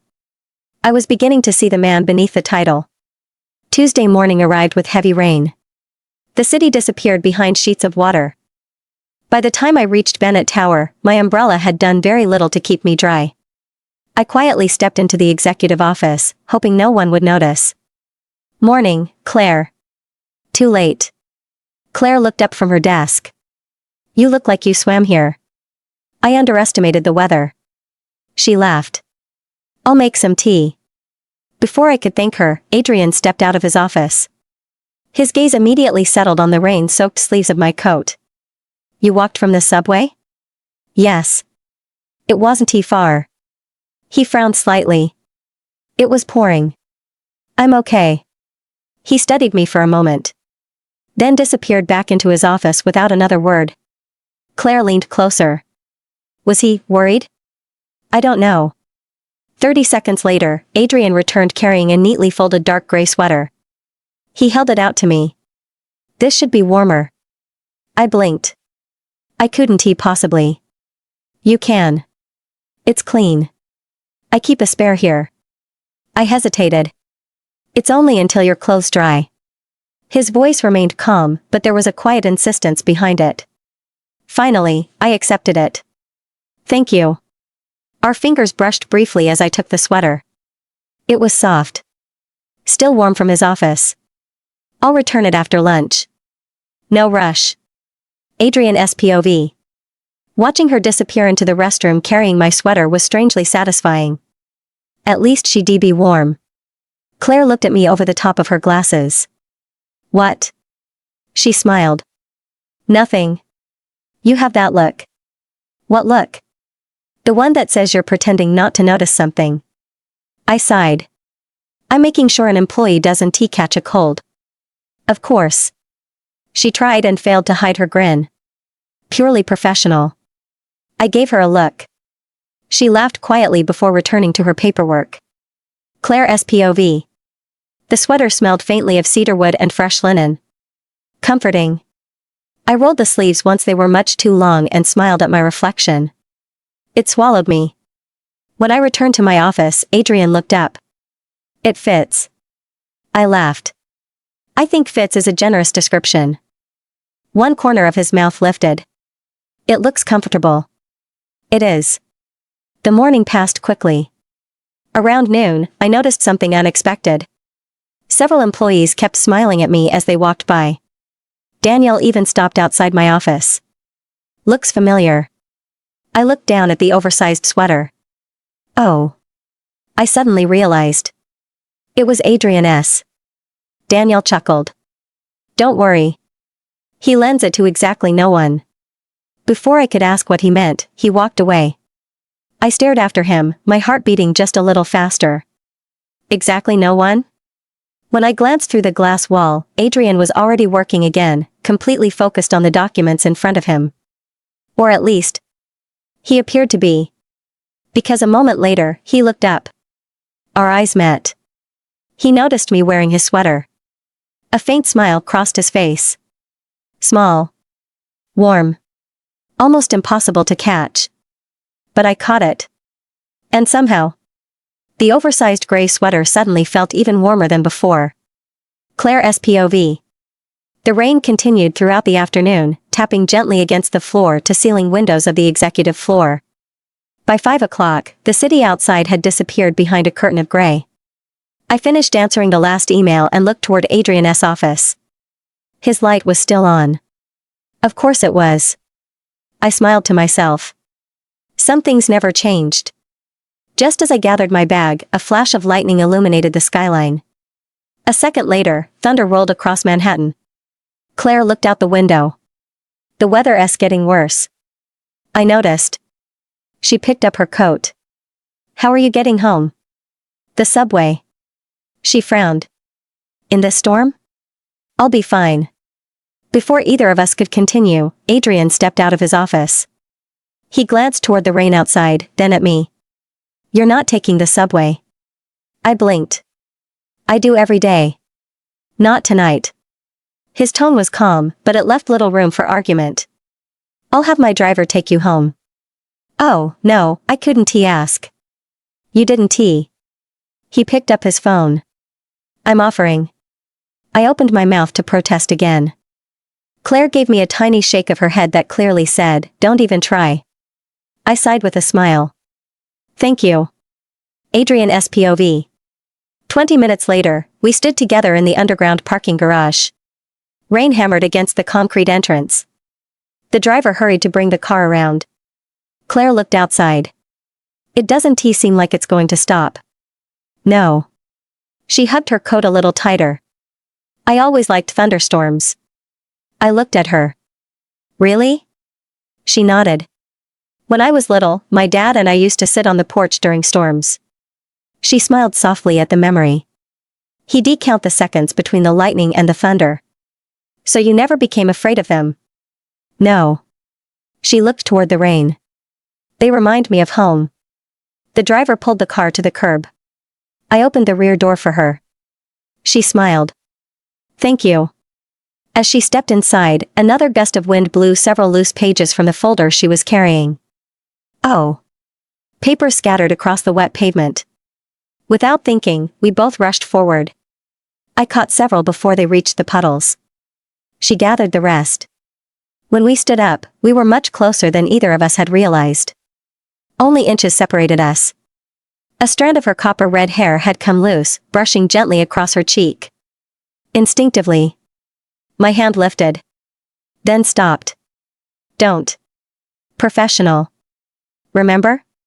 Instead, Claire tucked the strand behind her own ear and smiled. Thank you. You're welcome. For a brief second, neither of us moved. The rain seemed louder. The world quieter. Then the driver cleared his throat politely. Sir? I stepped back immediately. Good night, Claire. Good night. Adrian. The car door closed softly. I watched until the taillights disappeared into the storm. Only then did I realize my pulse had quickened. And I wasn't entirely sure why. Claire's POV. The next morning, I arrived carrying Adrian's sweater, freshly washed and carefully folded inside a gift bag. I knocked gently on his office door. "Come in." He looked up from his desk. "Morning." "Good morning." I held out the bag. "Your sweater." He accepted it. "You didn't need to wash it." "I wanted to." He looked inside. Neatly folded on top was a small handwritten note. "Thank you for taking care of me, Claire." He glanced back at me. "You wrote this?" I nodded. My grandmother believed borrowed things should always be returned better than they were received. A thoughtful expression crossed his face. "She sounds like a wise woman." "She is." There was a brief silence. Then Adrian opened one of his desk drawers. He took out a small framed photograph. An elderly woman stood beside a much younger Adrian, both smiling at the camera. "My grandmother." I smiled warmly. "She has kind eyes." She did. He looked at the photograph for a moment before placing it back in the drawer. "I think." He paused, choosing his words carefully. "Our grandmothers would have gotten along." I laughed softly. "I think so too." For the first time, the conversation had nothing to do with work. Nothing to do with schedules. Nothing to do with meetings. Just two people sharing memories of the women who had shaped them into who they had become. As Claire left the office, Adrian unfolded her handwritten note once more. He read it a second time. Then a third. Without realizing it, a smile appeared on his face. Across the glass wall, Claire happened to look up from her desk at that exact moment. She saw him smiling at the note. He noticed her watching. For a heartbeat, neither of them looked away. Then, almost shyly, Claire smiled. Adrian returned the smile with one of his own. No words were needed. Some feelings didn't arrive all at once. They grew quietly. One shared coffee. One thoughtful gesture. One smile at a time. And somewhere between professionalism and friendship. The line they had both promised themselves never to cross was becoming harder and harder to see. Claire's POV. The following week began like every other. At 7:25 a.m., the executive floor was quiet. By 7:30, Adrian arrived precisely on time. "Good morning, Claire." "Good morning, Adrian." The greeting had become natural now. Warm. Comfortable. Professional. Yet every time I said his name, I still noticed the smallest change in his expression. Not a smile exactly. Something softer. Something only people who saw him every day would recognize. Around mid-morning, I walked into the break room to refill my coffee. The conversation inside stopped the moment I entered. Two employees smiled politely. "Morning, Claire." "Morning." As I poured my coffee, I caught the end of a whispered sentence. "They've been working late together. Did you see the gala photos? They make a good team." I froze for the briefest moment. Not because anyone had been rude. Because I suddenly realized people were paying attention. I quietly returned to my office. Adrian's POV. Claire knocked once before entering. "You have a visitor at 11. "I know." She hesitated. "There is something else." I looked up from my laptop. "What is it?" "There are rumors." I frowned. "What kind of rumors?" She sighed. "Nothing serious. People have noticed you and Claire work well together." I leaned back in my chair. "And?" "They're talking." I was silent for a moment. Finally, I answered. "Then we make sure there's nothing to talk about." Claire nodded. "I thought you'd say that." Claire's POV. An hour later, Adrian called me into his office. His expression was calm, but more serious than usual. "Close the door, please." I did. He remained standing by the window. "I wanted to speak with you before you heard it from someone else." My stomach tightened. "Is something wrong?" "There are rumors." I looked down for a second. "I heard." He studied my expression. "I'm sorry." I looked back up. You don't have to apologize. I hired you because you're exceptional. His voice was steady. I don't want anyone believing your success comes from anything except your own work. Those words settled deeply in my heart. He wasn't protecting himself. He was protecting my reputation. I understand. He continued, we'll keep doing what we've always done. Working hard. Being professional. And letting our work speak for itself. I smiled. I can do that. For the first time since the conversation began, the tension eased from his shoulders. So can I. Claire's inner thoughts. That's one of the reasons I admire him. He could have worried about headlines. Instead, he worried about mine. That afternoon, the executive team gathered for another strategy meeting. Claire presented the updated travel schedule she had prepared for the next quarter. When she finished, Daniel nodded appreciatively. This is excellent. Olivia smiled. You've managed to reduce travel costs by nearly 15%. Claire blinked. I just reorganized the routes. Adrian looked around the table. No. Everyone turned toward him. You improved the process. He met Claire's eyes. Credit belongs where it's earned. A quiet silence followed. Then the room filled with approving nods. Claire felt her cheeks warm, but this time she didn't look away. She simply smiled. And in that moment, any whispers in the hallways mattered a little less. Because the respect she was earning wasn't being given to her. She was earning it one thoughtful decision, one long day, and one quiet act of excellence at a time. As the meeting ended, Adrian held the door open for the executives to leave. Claire lingered for a moment, gathering her notebook. When they were finally alone, she looked up at him. Thank you. He tilted his head slightly. For what?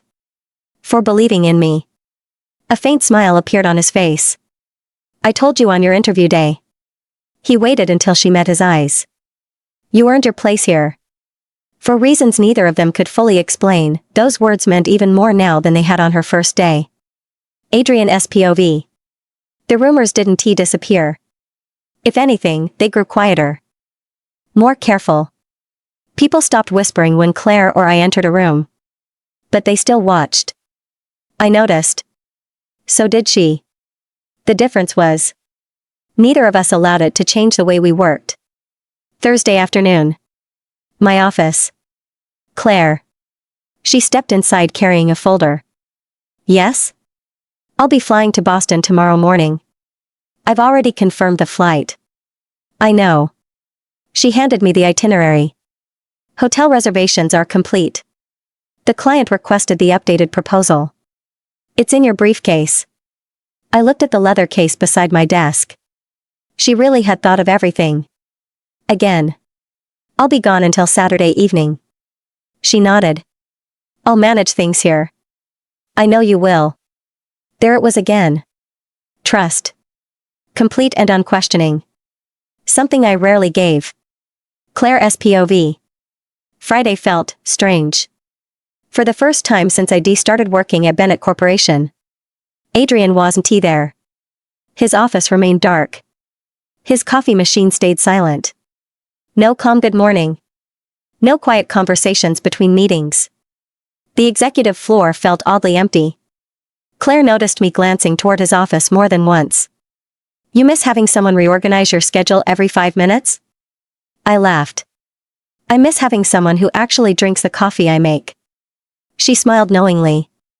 Only the coffee? I looked away. Yes. She didn't believe me. Honestly. Neither did I. The day remained busy. Meetings. Phone calls. Emails from Boston. At exactly 3:15 p.m., my phone rang. Adrian. I answered immediately. Hello? Claire. His voice sounded quieter than usual. I'm afraid I have a favor to ask. Anything. There was a brief pause. I left the blue project folder on my bookshelf. I smiled. I already noticed. You did? You've trained me well. A soft chuckle came through the phone. I need the contract inside. I'll scan it and send it within 10 minutes. I knew I could count on you. My heart warmed. I'll take care of it. Before hanging up, he added quietly. Thank you. Adrian SPOV. The meeting in Boston ended later than expected. By the time I returned to my hotel room, my inbox already contained Claire's email. Not only had she sent the contract, she had summarized the important clauses, highlighted potential concerns, and attached notes from legal. I leaned back in the chair and smiled. She always goes beyond what S asked. I picked up my phone before I could think twice. Adrian, thank you. You saved me several hours. The reply came less than a minute later.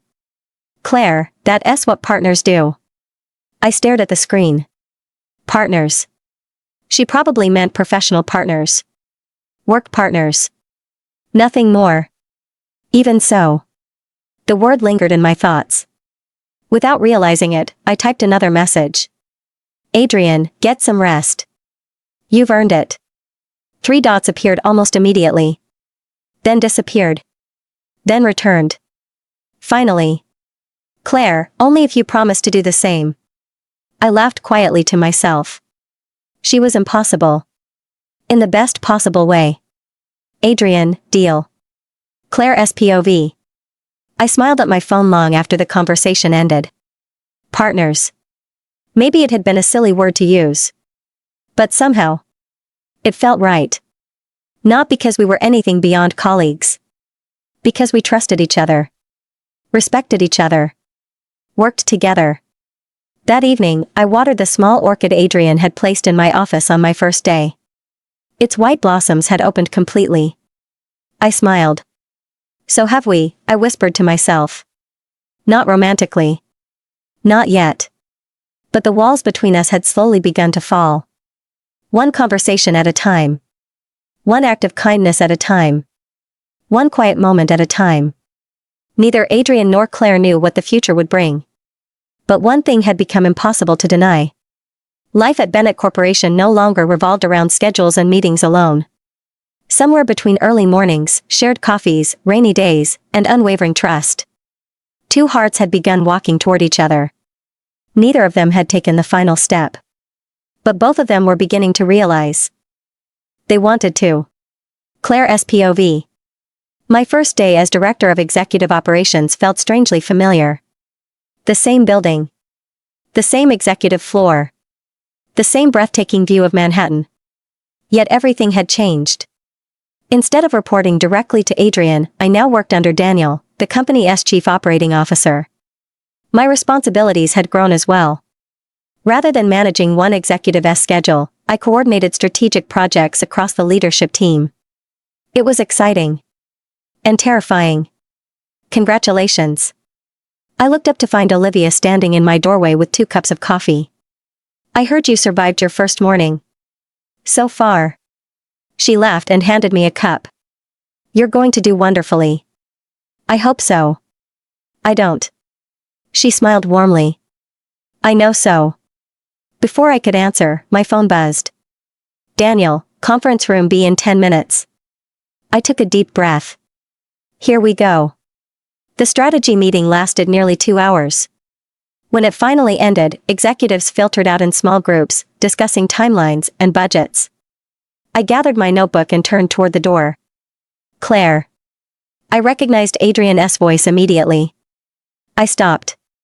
He approached with the same calm confidence he always carried, but something about this conversation felt lighter. No schedules. No approvals. No reporting lines. Congratulations again. Thank you. You're settling into the role quickly. I've had excellent mentors. A small smile appeared on his face. I'll accept part of that compliment. You should. For a moment, they simply stood in the quiet hallway. Then Daniel appeared. Claire, excellent presentation. Thank you. He nodded toward Adrian. I'll borrow her for the afternoon. Adrian smiled. She's all yours. The casual exchange made Claire realize how much had changed. For the first time since joining Bennett Corporation, Adrian wasn't speaking as her manager. He was speaking as a colleague. Adrian SPOV. Watching Claire present to the executive team filled me with quiet pride. She spoke clearly, confidently. When challenged, she listened first and answered thoughtfully. She didn't imitate anyone. She led in her own way. Exactly as I'd hoped she would. After the meeting, I returned to my office. My phone buzzed. A calendar reminder. Saturday 7 p.m. Dinner. I smiled despite myself. This time, it wasn't a business dinner. There were no contracts waiting. No agenda. Just two people who had chosen to spend an evening together.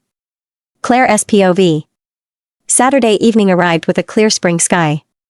I chose a simple navy blue dress and a light coat, wanting something elegant but comfortable. At exactly 7 o'clock, the restaurant host greeted me. Ms. Walker? Yes. Your table is ready. Adrian stood as I approached. Good evening. Good evening. For a brief moment, they both laughed. What? I asked. We almost shook hands. I laughed too. Old habits. He pulled out my chair. I'm glad you came. I'm glad you asked. The conversation flowed easily. They spoke about books they loved, favorite places in the city, childhood memories, and the dreams that had shaped their careers. Hours passed almost unnoticed. When they stepped outside, Manhattan shimmered beneath the evening lights. They walked slowly through a nearby park. It feels different, Claire said. What does? Talking without thinking about tomorrow's meetings. Adrian nodded. It does. He looked up at the skyline. I wasn't sure whether asking you to dinner was the right thing to do. And now? A gentle smile crossed his face. I'm very glad I did. Claire returned the smile. So am I. Neither of them rushed the moment. Neither reached for the other's hand. There was no dramatic declaration. Only the quiet certainty that they were beginning something worth taking slowly. And for both of them, that felt like the perfect place to begin. Adrian's POV. The days after our dinner settled into a new rhythm. We still crossed paths almost every morning.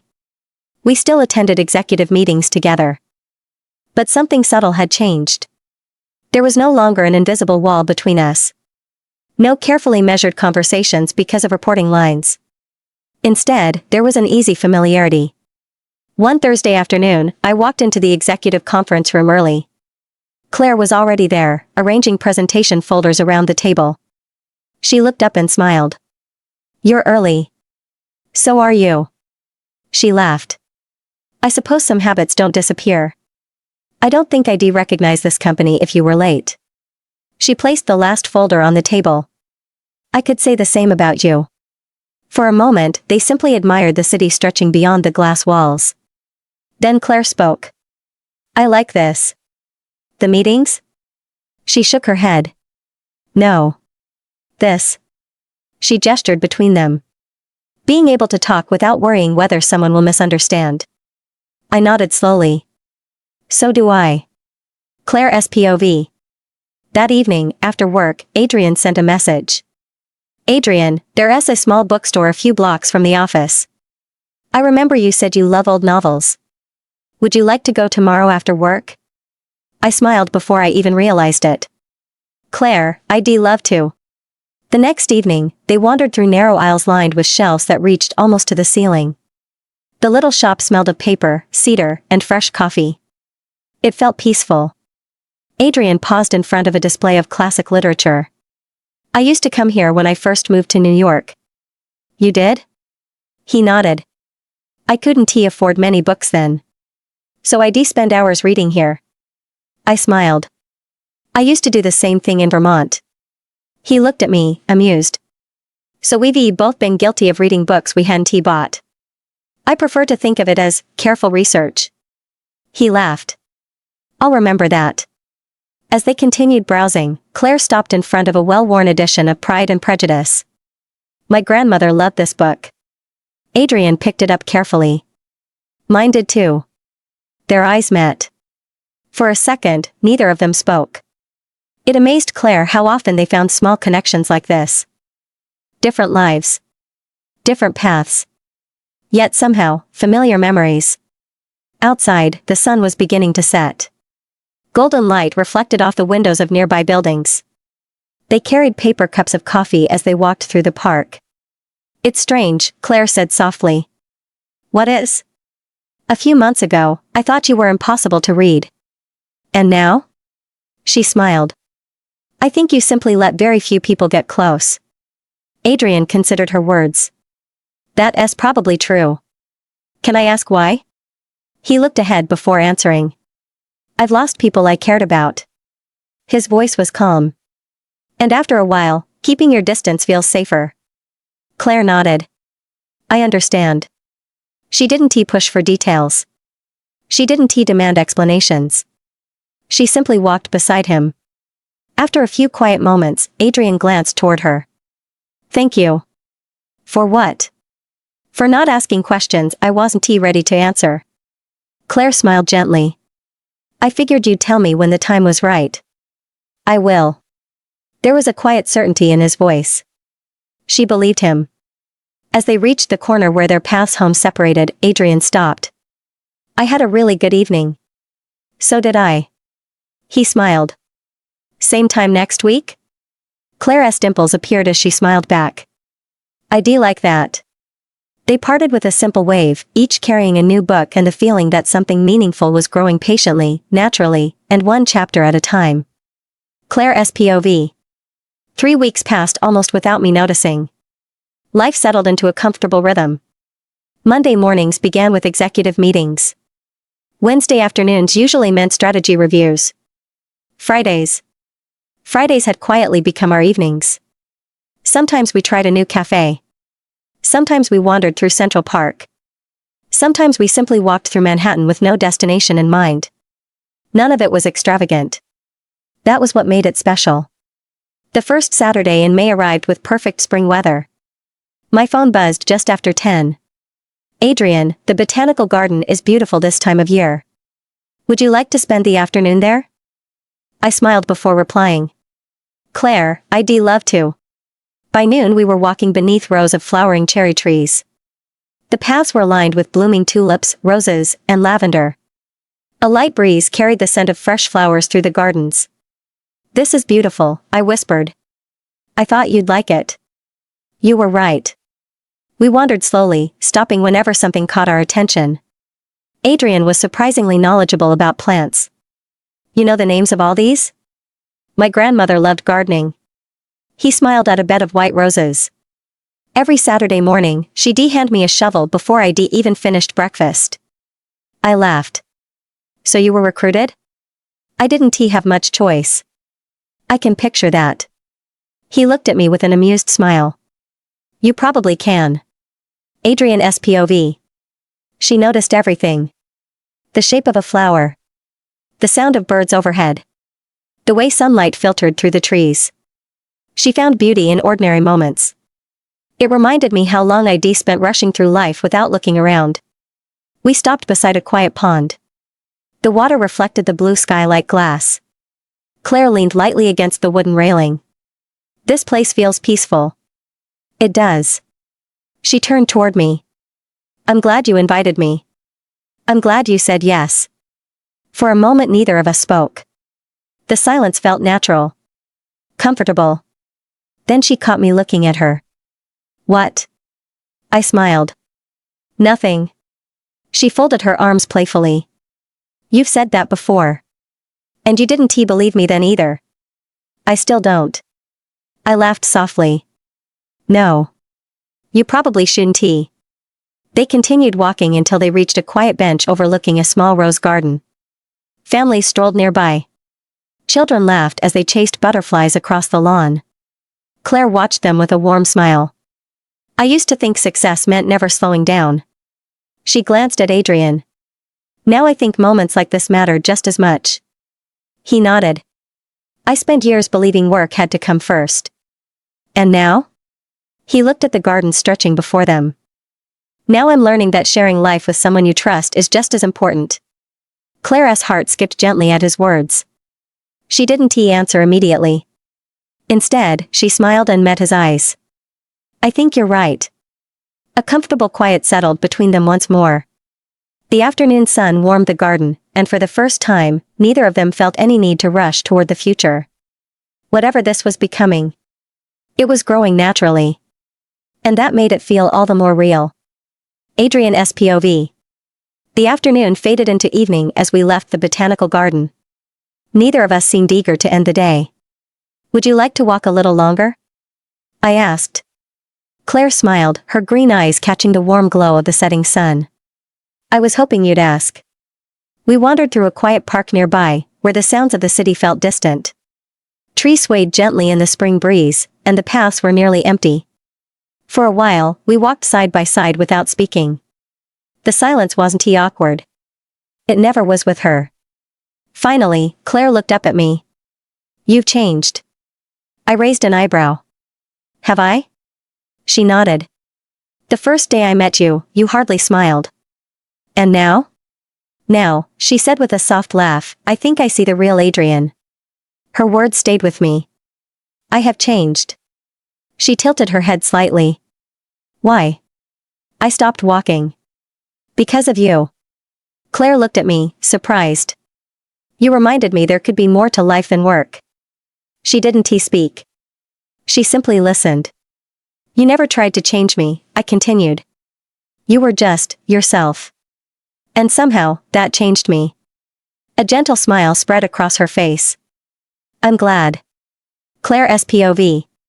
My heart was beating so loudly I wondered if he could hear it. The evening sunlight painted everything in shades of gold. For a long moment, neither of us moved. Adrian took a careful step closer. Not enough to crowd me. Just enough to close the distance between us. Claire. His voice was quiet.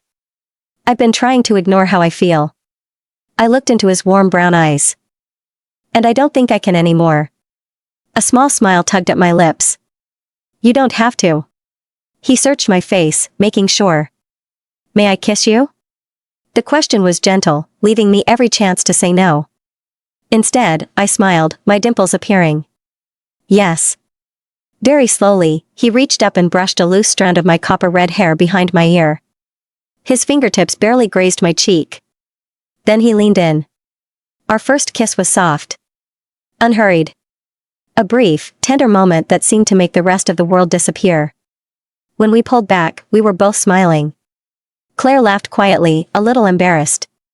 I was nervous. So was I, Adrian admitted. She blinked. You? He smiled. More than I'd like to admit. That made her laugh again. Without thinking, Adrian gently took her hand. Their fingers intertwined naturally. He looked at her with a warmth she hadn't seen before. You know. What? A fond smile appeared on his face. My beautiful forest eyes. Claire felt her cheeks grow warm. Forest eyes? Your eyes remind me of a quiet forest after the rain. He smiled. So, my forest eyes. She laughed softly. I like that. She looked up at him with a playful sparkle. And what should I call you? Adrian shrugged. I'll leave that to you. She pretended to think for a moment. Then she smiled. How about, my handsome gentleman? He chuckled. I think I can live with that. Hand in hand, they continued walking beneath the evening sky. Nothing else happened that night. They simply talked, laughed, and enjoyed the quiet comfort of being together. Their first kiss hadn't changed everything overnight. It had simply confirmed what both of them had already known for some time. They had fallen in love. And this was only the beginning of their story. Claire SPOV. 2 weeks had passed since our first kiss. Somehow, everything had changed. And yet, nothing had. We still focused on our work. We still attended executive meetings. We still challenged each other's ideas whenever necessary. The difference was in the little things. The warm smile we exchanged across a conference table. The quiet good morning that lingered just a little longer. The messages that waited on my phone after work. It wasn't a dramatic romance. It was gentle. Steady. The kind that quietly became part of everyday life. One Friday afternoon, my phone vibrated just as I finished a meeting. Adrian, would you like to come over for dinner tomorrow? A second message followed almost immediately. Adrian, I'll be cooking. I laughed aloud. Another message appeared. Adrian, or attempting to. I quickly replied. Claire, should I bring emergency takeout? 3 dots appeared. Adrian, that lack of confidence is deeply offensive. I couldn't stop smiling. Claire, I'll bring dessert just in case. Adrian SPOV. Saturday afternoon arrived sooner than expected. Looking around my apartment, I realized something embarrassing. It was immaculate. Perfectly organized. Almost. Too organized. Books aligned by height. Kitchen spotless. Everything exactly where it belonged. Claire was going to think no one actually lived here. I looked around again. No. She'd probably be right. At 6:30, the doorbell rang. Taking a deep breath, I opened the door. Claire stood there wearing a cream-colored sweater and blue jeans, holding a small bakery box. Her copper-red hair rested loosely over her shoulders. The freckles across her cheeks were more noticeable without her office makeup. She looked beautiful. Hi. Hi. For a brief moment, they simply smiled at one another. Then Claire held up the box. I come bearing dessert. I stepped aside with a grin. And I come bearing optimism. She laughed as she walked inside. I noticed you didn't say dinner. I thought optimism sounded more believable. Claire SPOV. His apartment overlooked Central Park. The view was breathtaking. But what caught my attention wasn't the skyline. It was the home itself. Warm lighting. Shelves filled with books. A piano by the window. Photographs of his grandmother. Travel souvenirs from different countries. It didn't feel like a billionaire CEO's apartment. It felt comfortable. You play the piano? Adrian glanced toward the instrument. A little. Would you play something someday? He smiled. If you promise not to judge. I couldn't. She wandered over to a framed photograph. It showed a much younger Adrian standing beside an elderly woman in a flourishing garden. Your grandmother? He nodded. She taught me that success means very little if you have no one to share it with. Claire looked at the photograph for a long moment. She sounds wonderful. She was. The smell of garlic and herbs drifted from the kitchen. Claire peeked into the pot on the stove. It actually smells amazing. Adrian looked almost offended. You sound surprised. I am. He laughed. I practiced. You practiced? I may have watched the same recipe 3 times. Claire laughed so hard she had to lean against the kitchen counter. I knew it. I refused to be mocked in my own kitchen. Oh? He picked up a wooden spoon with exaggerated seriousness. I'll have you know I'm an excellent chef. Really?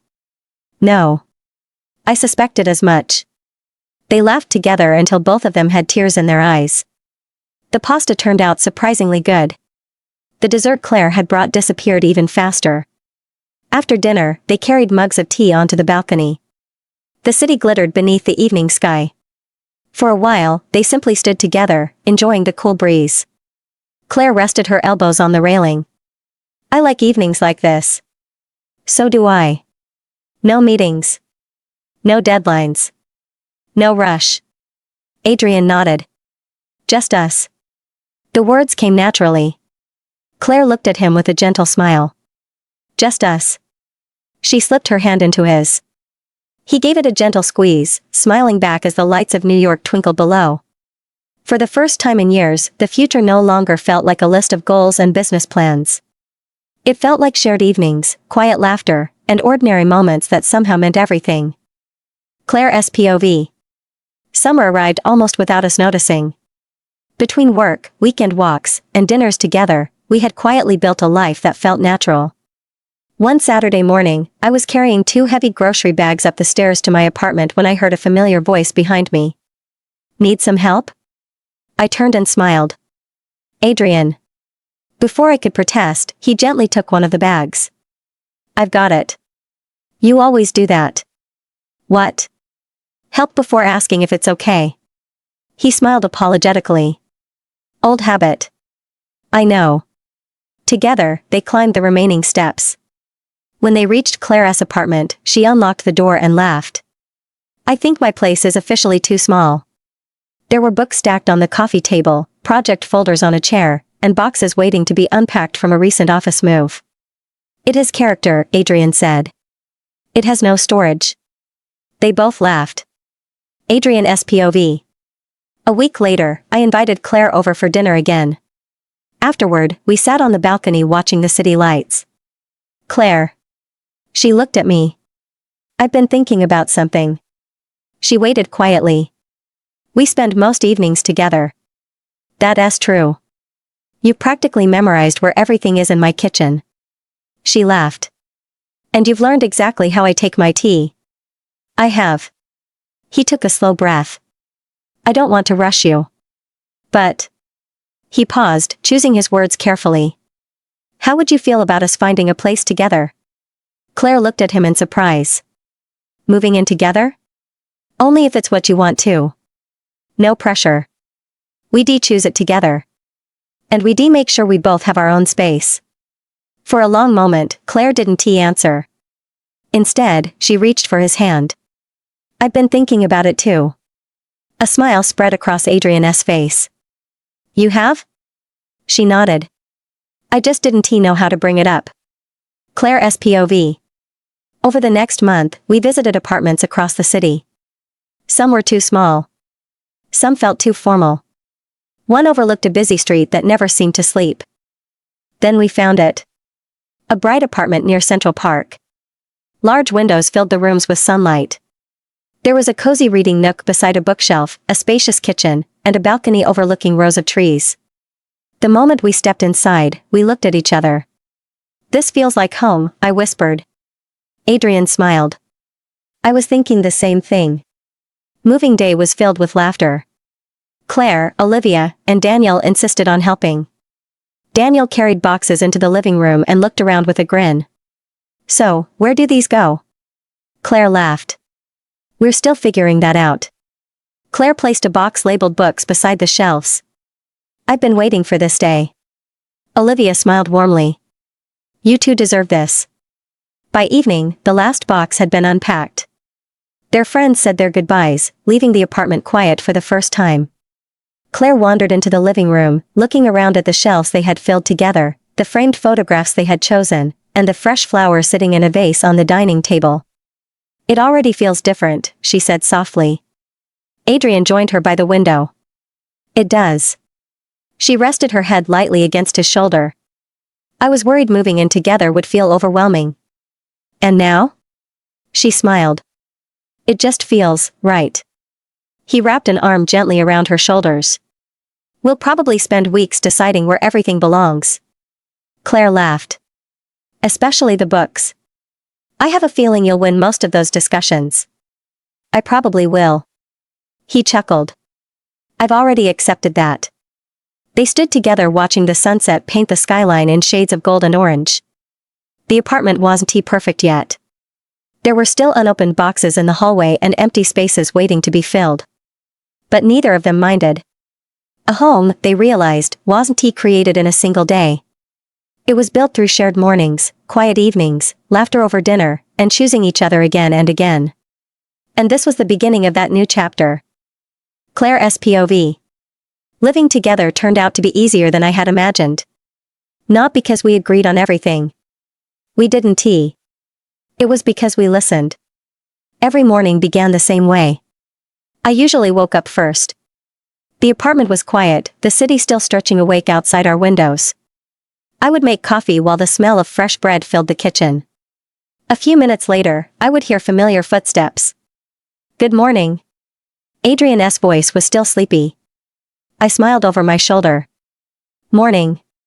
His dark hair was slightly messy, something no one at Bennett Corporation would ever believe. He looked less like the composed CEO everyone admired and more like the man I had come to know. He kissed my forehead gently before reaching for his coffee mug. Thank you. You say that every morning. Because I mean it every morning. Weekends quickly became my favorite part of living together. There were no alarms. No board meetings. No rushing across Manhattan. One Saturday, I found Adrian sitting on the living room floor, surrounded by instruction manuals. I blinked. What are you doing? He looked up with complete seriousness. Building a bookshelf. I looked at the dozens of wooden pieces scattered around him. How long have you been doing that? He checked his watch. An hour. And? I've successfully identified several screws. I burst into laughter. My handsome gentleman. He looked at me with mock offense.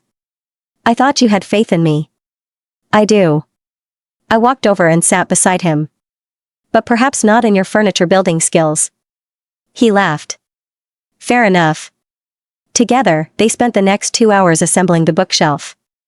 It wasn't perfect. One shelf leaned slightly to the left. Claire pointed at it. It has personality. Adrian smiled. That's a very generous description. Adrian's POV. Watching Claire fill the shelves with books made the apartment finally feel complete. She carefully arranged each novel before stepping back to admire her work. What do you think? I looked at the finished shelves. They look perfect. She smiled proudly. See? I told you we'd need more bookcases. You were right. She folded her arms. I hope you're prepared. For what? I'm planning to keep buying books. I laughed. I suspected as much.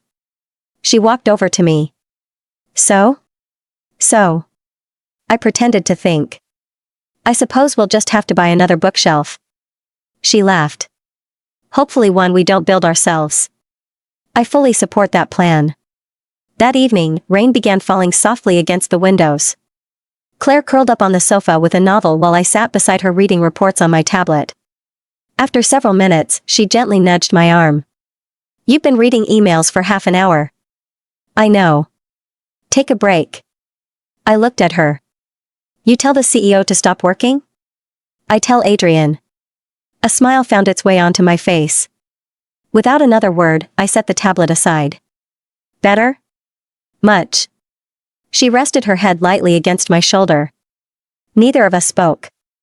The rain tapped softly against the glass. A jazz record played quietly in the background. It was one of those peaceful evenings that seemed almost too ordinary to remember. Yet somehow, those ordinary moments became our favorites. Later that night, as they prepared for bed, Claire paused by the balcony doors. The city lights stretched endlessly across the skyline. It's beautiful. Adrian joined her. It is. She slipped her hand into his. When I moved to New York, I thought success meant having the perfect job. She smiled softly. Now I think it means coming home to someone who makes every ordinary day feel special. Adrian looked at her with quiet affection. You know something, Orman Goslam? She looked up, smiling as she heard the nickname he had given her weeks before. What is it? For years, I thought this apartment was just a place to sleep. He gently squeezed her hand. You turned it into a home. Claire's eyes softened. And you made it feel safe. The city shimmered below them, but neither of them was looking at the skyline anymore. They were looking at each other. Both realizing that happiness wasn't found in grand gestures alone. Sometimes. It was hidden in shared breakfasts, rainy evenings, unfinished bookshelves, and the simple joy of saying, I'm home. Claire's POV. Autumn arrived quietly. The trees surrounding Central Park slowly turned shades of gold, amber, and crimson, painting the city in warm colors. Our apartment had changed too. Not in dramatic ways. It simply looked lived in.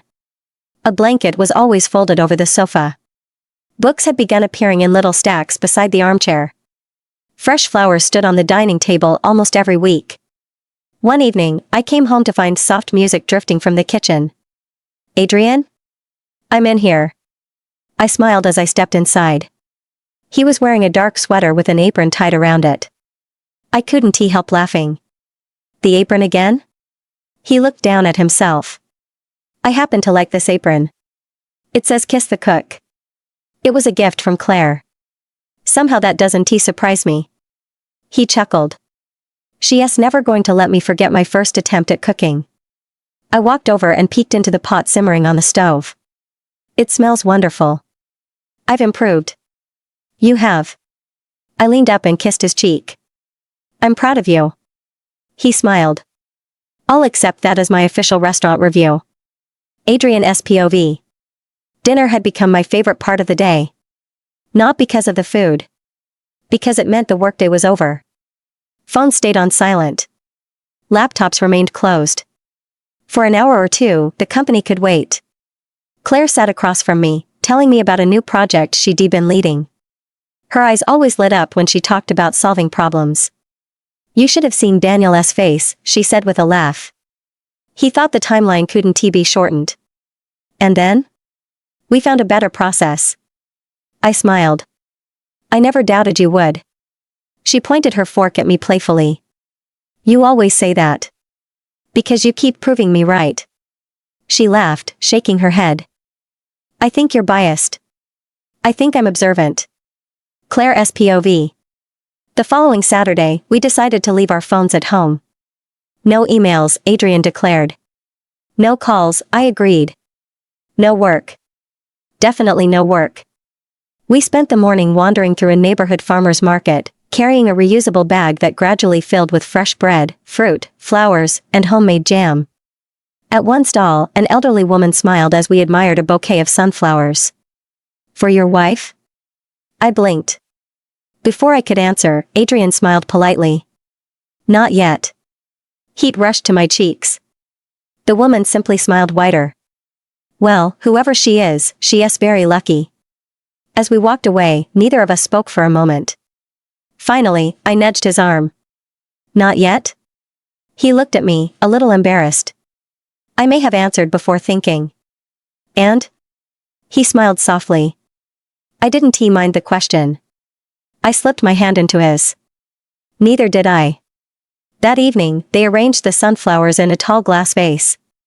The apartment smelled faintly of fresh flowers and cinnamon from the pie cooling on the counter. Claire stood back to admire the room. It feels like us. Adrian wrapped an arm gently around her shoulders. It does. She leaned against him. You know what my favorite part is? What? It's never the expensive things. She looked around the apartment. It's dinner together. It's laughing over burnt pancakes. It's buying flowers at the market. It's quiet evenings on the balcony. Adrian nodded. The little moments. The ones that become the memories. He smiled. I couldn't agree more. Outside, the city lights flickered on one by one as evening settled over Manhattan. Inside, the apartment was filled with warmth, quiet conversation, and the comforting certainty that home was no longer just a place. It was the life they were building together, one ordinary, beautiful day at a time. Adrian's POV. Winter arrived with the first snowfall. From the office windows, Manhattan looked almost peaceful beneath a blanket of white. Claire stood beside the glass, watching snowflakes drift between the skyscrapers. It's beautiful, she said quietly. It is. She turned to me with the same smile that had brightened countless mornings. What? You always smile like that when it snows. I do? You've done it every time. She laughed. I never noticed. I did. She shook her head with an amused smile. You notice everything. Only the things that matter. For a brief moment, she simply looked at me. Then the meeting room door opened, and everyone returned to work. But the conversation stayed with me for the rest of the day. Claire's POV. That evening, we walked home through Central Park. Fresh snow crunched softly beneath our boots. The park lights cast a warm glow across the paths. I slipped my hand into Adrian's gloved hand. I've never seen New York like this. It's my favorite season. I thought you'd say autumn. He smiled. I did. So why winter? Because winter reminds people to slow down. I looked up at him. And because you always seem happiest when it snows. I laughed. So your favorite season is actually me? He smiled. I suppose it is. My cheeks warmed despite the cold air. My handsome gentleman. You still know exactly what to say. I only tell the truth. Adrian's POV. A week later, I found myself standing in front of a small jewelry shop. Not because I had planned to. Because my feet had carried me there before I realized it. The owner greeted me with a friendly smile. Looking for something special? Yes. For someone very special. He showed me dozens of rings. Some were elaborate. Some dazzling. None of them felt right. Then he placed a simple platinum ring on the velvet tray. Its center diamond wasn't the largest in the display. But it caught the light with quiet elegance. It reminded me of Claire. Graceful. Timeless. Beautiful without trying to be. I'll take this one. Claire's POV. A few days later, Claire invited me out for coffee. She stirred her drink before smiling across the table. You look happy. I am. I've never seen Adrian this happy either. I laughed. He still works too much. True. But now he actually leaves the office on time. Sometimes. Claire grinned. I'll accept sometimes. She became thoughtful.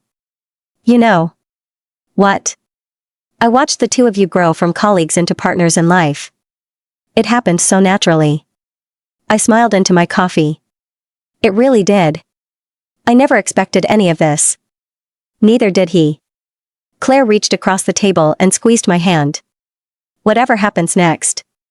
I'm very happy for both of you. I smiled, completely unaware that Adrian had already begun planning the next chapter of our lives.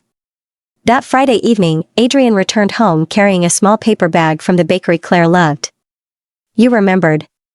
I always do. They prepared dinner together, laughing over whose turn it was to wash the dishes. Later, they settled onto the sofa with mugs of hot chocolate as snow fell beyond the balcony windows. Claire rested her head on Adrian's shoulder. This is my favorite place. He looked around the apartment. Our home? She smiled and gently squeezed his hand. No. She looked up into his brown eyes. Wherever you're with me. Adrian kissed her forehead softly. Without her noticing, his thoughts drifted to the small velvet box hidden safely in his desk drawer. He smiled to himself. Very soon, if everything went as planned, this apartment wouldn't just be the home they shared. It would be the place where they began the next chapter of their lives together. Claire's POV. The week before Christmas felt like a dream. The city was covered in decorations. Golden lights wrapped around trees. Store windows displayed winter scenes. Music filled the streets. But somehow, my favorite place was still our apartment. Not because it was the biggest. Not because of the view. Because it was ours. On Friday evening, Adrian told me he had a surprise planned. I looked at him suspiciously while putting on my coat. You know that saying usually means I'm either going somewhere wonderful or somewhere mysterious. He smiled. Can it be both? I laughed. That sounds suspicious. You trust me? I looked at him. Of course I do. His expression softened. Then come with me. Adrian's POV. I had planned every detail. Not because I wanted something perfect. Because I wanted something meaningful. Claire never cared about grand gestures. She noticed the small things. The effort. The thought behind them. That was why I brought her to the botanical garden. The same place where everything had begun to change between us.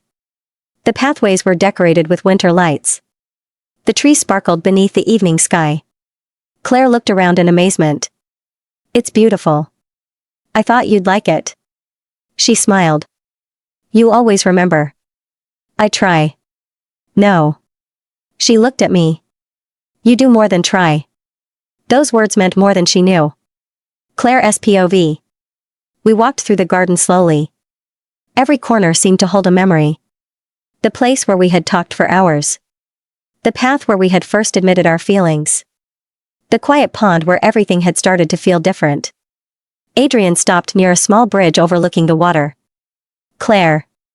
Something in his voice made me turn toward him. He looked nervous.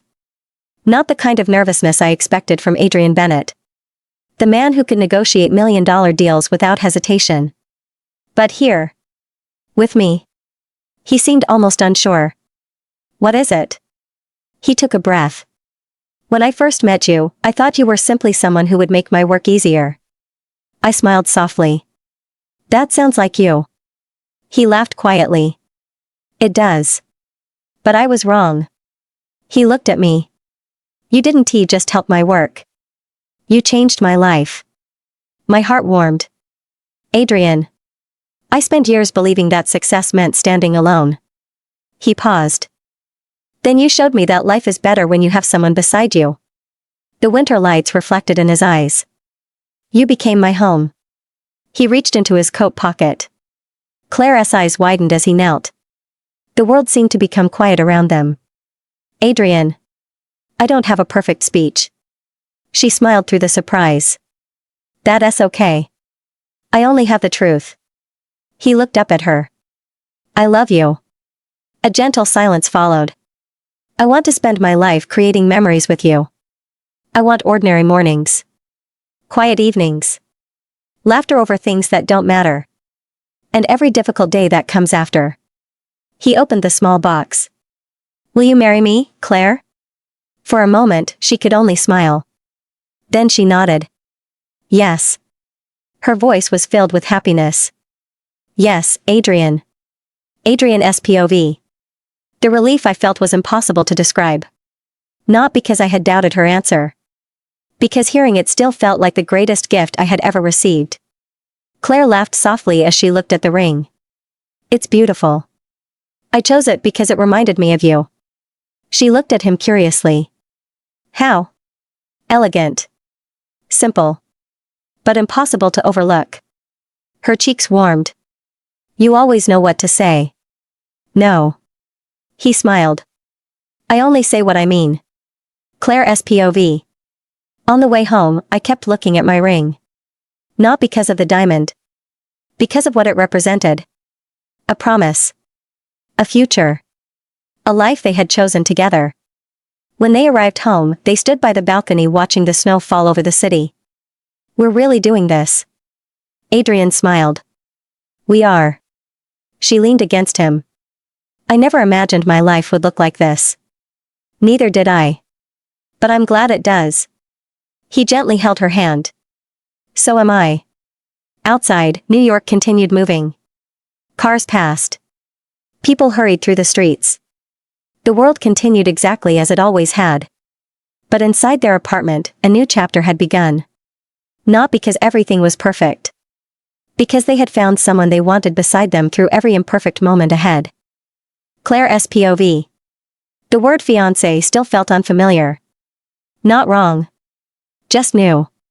Sometimes I would look down at my hand, see the ring Adrian had chosen, and smile without realizing it. A few months ago, I had entered Bennett Corporation as an assistant who was determined to prove herself. Now, I was planning a future with the man who had become my closest friend. The morning after the proposal, Adrian made breakfast. Or rather, he attempted breakfast. I walked into the kitchen and immediately noticed something unusual. You look nervous. He glanced at the pancakes. I am evaluating the situation. The pancakes? The pancakes are unpredictable. I laughed. You're a CEO who negotiates with investors around the world, but pancakes scare you? They are a difficult opponent. I shook my head, smiling. My handsome gentleman. He looked up. I like that name. I know. Good. He placed a plate in front of me. Because I think I'll be hearing it for a long time. Adrian's POV. Planning a wedding was unlike anything I had ever experienced. Business had rules. Numbers had answers. Contracts had solutions. Wedding planning had opinions. Many opinions. My mother wanted a large celebration. Claire's grandmother wanted something warm and personal. Claire had a list of ideas. Olivia had another list. Daniel somehow became responsible for transportation arrangements despite not knowing how it happened. Through all of it, Claire remained calm. She never cared about impressing people. She cared about meaning. That was one of the reasons I loved her. Claire's POV. One afternoon, we sat together surrounded by wedding magazines, notes, and coffee cups. This is overwhelming. Adrian looked at the papers. I agree. You agree? He nodded seriously. There are too many flower options. I laughed. I never expected flowers to be a difficult decision for you. I manage company budgets. And? I don't choose between 27 shades of roses. I smiled. Fair point. I leaned against his shoulder. Can I tell you something? Of course. I don't need the biggest wedding. He turned toward me. I know. I just want a day where everyone we love is there. He smiled softly. That's exactly what I want too. Adrian's POV. A week later, we visited a small countryside venue outside the city. It wasn't the largest. It wasn't the most expensive. But it had a beautiful garden, old trees, and a quiet atmosphere. Claire walked through the grounds slowly. I watched her expression change. She wasn't looking at the buildings. She was looking at the possibilities. The memories waiting to happen. What do you think? She turned toward me. I think this feels like us. That was enough. Claire's POV. The wedding preparations brought everyone closer. Claire helped me choose details. Olivia made sure I remembered to enjoy the process instead of worrying about every little thing. Even Adrian's serious business team became surprisingly supportive. One evening, after a long planning session, Adrian and I sat on our balcony. The city lights surrounded us. Are you nervous? He asked quietly. I thought about it. A little. Me too. I smiled. You? He laughed softly. Yes. Why? He looked at me. Because this matters. His answer was simple. Honest. And completely Adrian. I reached for his hand. We'll do it together. He squeezed my fingers. Together. And that was all either of us needed. Because the most important part of the wedding wasn't the flowers, the music, or the perfect photographs. It was the promise waiting at the end of the aisle. The promise that they would continue choosing each other. Every day. For the rest of their lives. The final week. The week before the wedding passed faster than either Claire or Adrian expected. The apartment that had once been quiet and perfectly organized was now filled with lists, invitations, flowers, and small reminders written on colorful notes. Claire stood in the living room looking at everything with a smile. How did we collect this much paper? Adrian looked over the table. I believe half of it appeared overnight. She laughed. You're blaming the wedding? I am considering all possibilities. That familiar humor made her smile. Even during the busiest moments, Adrian always found a way to make things lighter. Adrian's POV. The closer the wedding day came, the more I realized something important. The details mattered. The venue. The flowers. The music. But they weren't what made me excited. It was the thought of waking up every morning knowing Claire would be there. The thought of building traditions together. The thought of creating a home that was more than walls and furniture. A life. Claire's POV. The night before the wedding, Claire sat with Claire and Olivia at the hotel where she would prepare for the ceremony. You seem calm. Claire smiled. I am. Not nervous? A little. She looked down at her hands. But mostly happy. Claire smiled. I think that's exactly how it should be. Olivia nodded. You two never rushed anything. You built a friendship first. And that's why everyone knows this is real. Claire looked out the window at the lights of the city. She thought about the first day she had met Adrian. The serious CEO who barely smiled. The man who seemed impossible to understand. And the person who eventually became her safest place. Adrian's POV. Across the city, Adrian stood with Daniel and his closest friends. For once, no one was discussing business. No contracts. No meetings. No deadlines. Only tomorrow. Daniel smiled. You realize you're nervous. Adrian looked at him. I am not. Everyone laughed. You absolutely are. Adrian shook his head, smiling. Maybe they were right. But it wasn't fear. It was the feeling of standing at the beginning of something extraordinary. The wedding day. The countryside venue looked exactly as Claire had imagined. Simple. Elegant. Warm. Flowers decorated the garden paths, and sunlight passed through the trees above. Friends and family gathered together, sharing stories and laughter as they waited. Then the music began. Adrian turned toward the garden entrance. And for a moment everything else disappeared. Claire walked toward him with a smile that instantly calmed every nervous thought he had carried. She wasn't walking toward a perfect future. Neither of them believed in perfection. She was walking toward a future they would create together. When they reached each other, Adrian smiled softly. Ready? Claire smiled back. Always. The ceremony was filled with promises, laughter, and happy tears. Two people who had met unexpectedly were now choosing the same path. Not because life had been simple. Because they had learned how to face it together. That evening, as the celebration continued beneath the stars, Claire and Adrian stepped away for a quiet moment. The music continued in the distance. The garden lights glowed around them. We're married, Claire said softly. Adrian smiled. We are.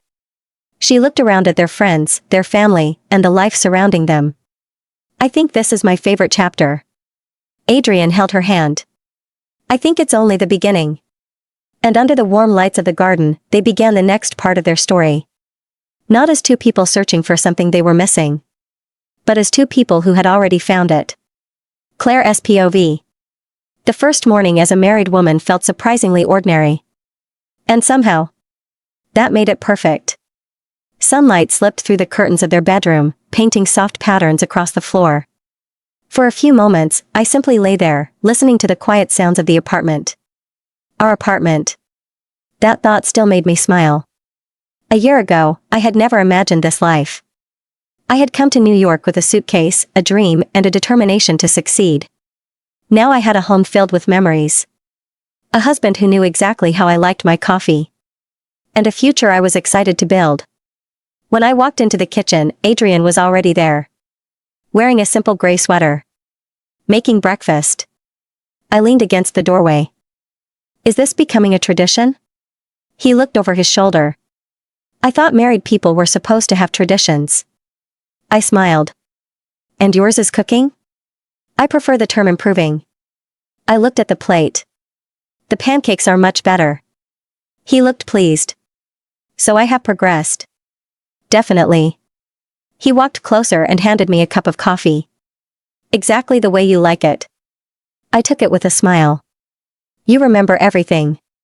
Only the important things. Adrian's POV. Marriage didn't change Claire. That was one of the things I loved most. She was still curious. Still determined.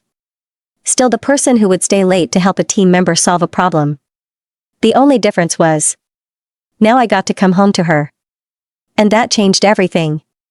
A few months after the wedding, we decided to take a short trip away from the city. Not because we needed to escape. Because we wanted time to simply be together. We chose a quiet coastal town where no one knew us. No business discussions. No schedules. No expectations. Just long walks, small cafes, and conversations that lasted for hours. One evening, we sat near the water watching the sunset. Claire rested her head against my shoulder. Do you ever think about how strange it is that we met? I smiled. All the time. If someone had told me on my first day at Bennett Corporation that I would end up here. She laughed. I would have thought they were joking. I probably would have too. She looked at me. You were so serious back then. I was. What changed? I looked at her. You. Claire's POV. I smiled. Not because of the words. Because I knew they were true. Adrian had always been kind. He had simply hidden it behind responsibility and discipline. I had never changed who he was. I had only helped him remember the parts of himself he had forgotten. As the sun disappeared beyond the horizon, he took my hand. Are you happy? The question surprised me. Not because I doubted the answer. Because I wondered why someone like Adrian still needed to ask. I squeezed his hand. Yes. A soft smile appeared on his face. Good. I looked at him. What about you? He looked toward the ocean. Then back at me. More than I ever thought possible. Years ago, Adrian Bennett believed success meant reaching the top alone. Claire Walker believed success meant proving she could stand on her own. Neither of them expected that the greatest achievement of their lives would not be a business deal, a promotion, or a title. It would be finding someone who made ordinary moments extraordinary. Someone who stayed. Someone who understood. Someone who chose them every day. And their story was only beginning. Claire's POV. The months after the wedding passed quietly. Not quietly because nothing happened. Quietly because life had found its balance. There were still busy mornings. Still unexpected problems at work. Still days when everything seemed to happen at once. But now, at the end of every difficult day, there was a familiar place to return to. Home. One evening, I arrived later than usual. The lights in the apartment were already on. The smell of dinner filled the air. Adrian? I'm in the kitchen. I walked in and found him preparing dinner with the same serious expression he used during business negotiations. I smiled. You look like you're planning a company takeover. He looked up. Cooking requires strategy. Of course it does. He pointed at the vegetables. Everything must be organized. I laughed. You're impossible. And yet. He smiled. You married me. I walked over and hugged him. And I would choose you again. His expression softened. Every time?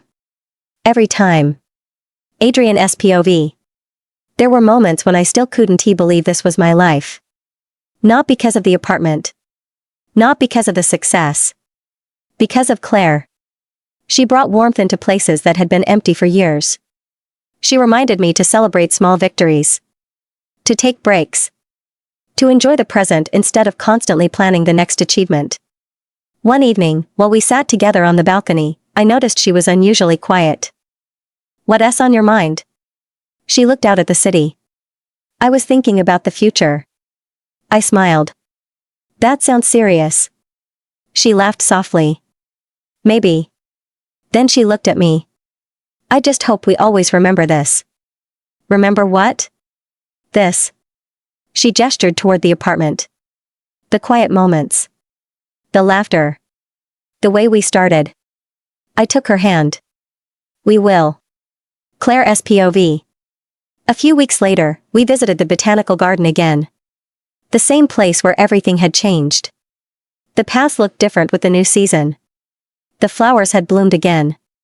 The pond reflected the sky just like it had before. Adrian stopped near the bridge. Do you remember this place? I smiled. How could I forget? This is where I realized I didn't want a life built only around work. I looked at him. And now? He smiled. Now I have a life I actually want. We stood there together, watching people walk through the gardens. Families. Friends. Couples. Everyone carrying their own stories. Ours had started unexpectedly. A professional relationship. A friendship. A love built slowly. A promise kept. That evening, when they returned home, Claire placed fresh flowers on the table. Adrian watched her with a smile. What? You still do that? Do what? Turn a place into a home. She smiled. And you still notice everything. Only the important things. She walked toward him. My handsome gentleman. He smiled. My forest eyes. The nicknames that had once felt like small jokes had become reminders of every moment that brought them here. Two people. Two different paths. One shared future. And somewhere between ordinary mornings and unforgettable days, they had created something neither of them had been searching for. A forever. Claire's POV. A year after our wedding, I realized something. The happiest moments were rarely the ones we planned. They were the unexpected ones. The mornings when Adrian forgot where he left his keys and blamed the entire apartment. The evenings when we cooked together and somehow made a bigger mess than the meal itself. The weekends when we turned off our phones and explored parts of the city we had never seen. Life wasn't made of one grand moment. It was made of thousands of small ones. One Saturday morning, I woke up to the sound of quiet music. I opened my eyes and smiled. Adrian? No answer. I walked into the living room and found him standing beside the bookshelf, holding a small wooden box. What are you doing? He turned around. I found something. I walked closer. Inside the box were old photographs. The first picture was from my first month at Bennett Corporation. I laughed. You kept this? He smiled. You were standing in the background of a company event. And? I remember thinking you looked like someone who belonged there. I looked at him. Even then? Even then. Adrian's POV. The photographs weren't valuable because of what they showed.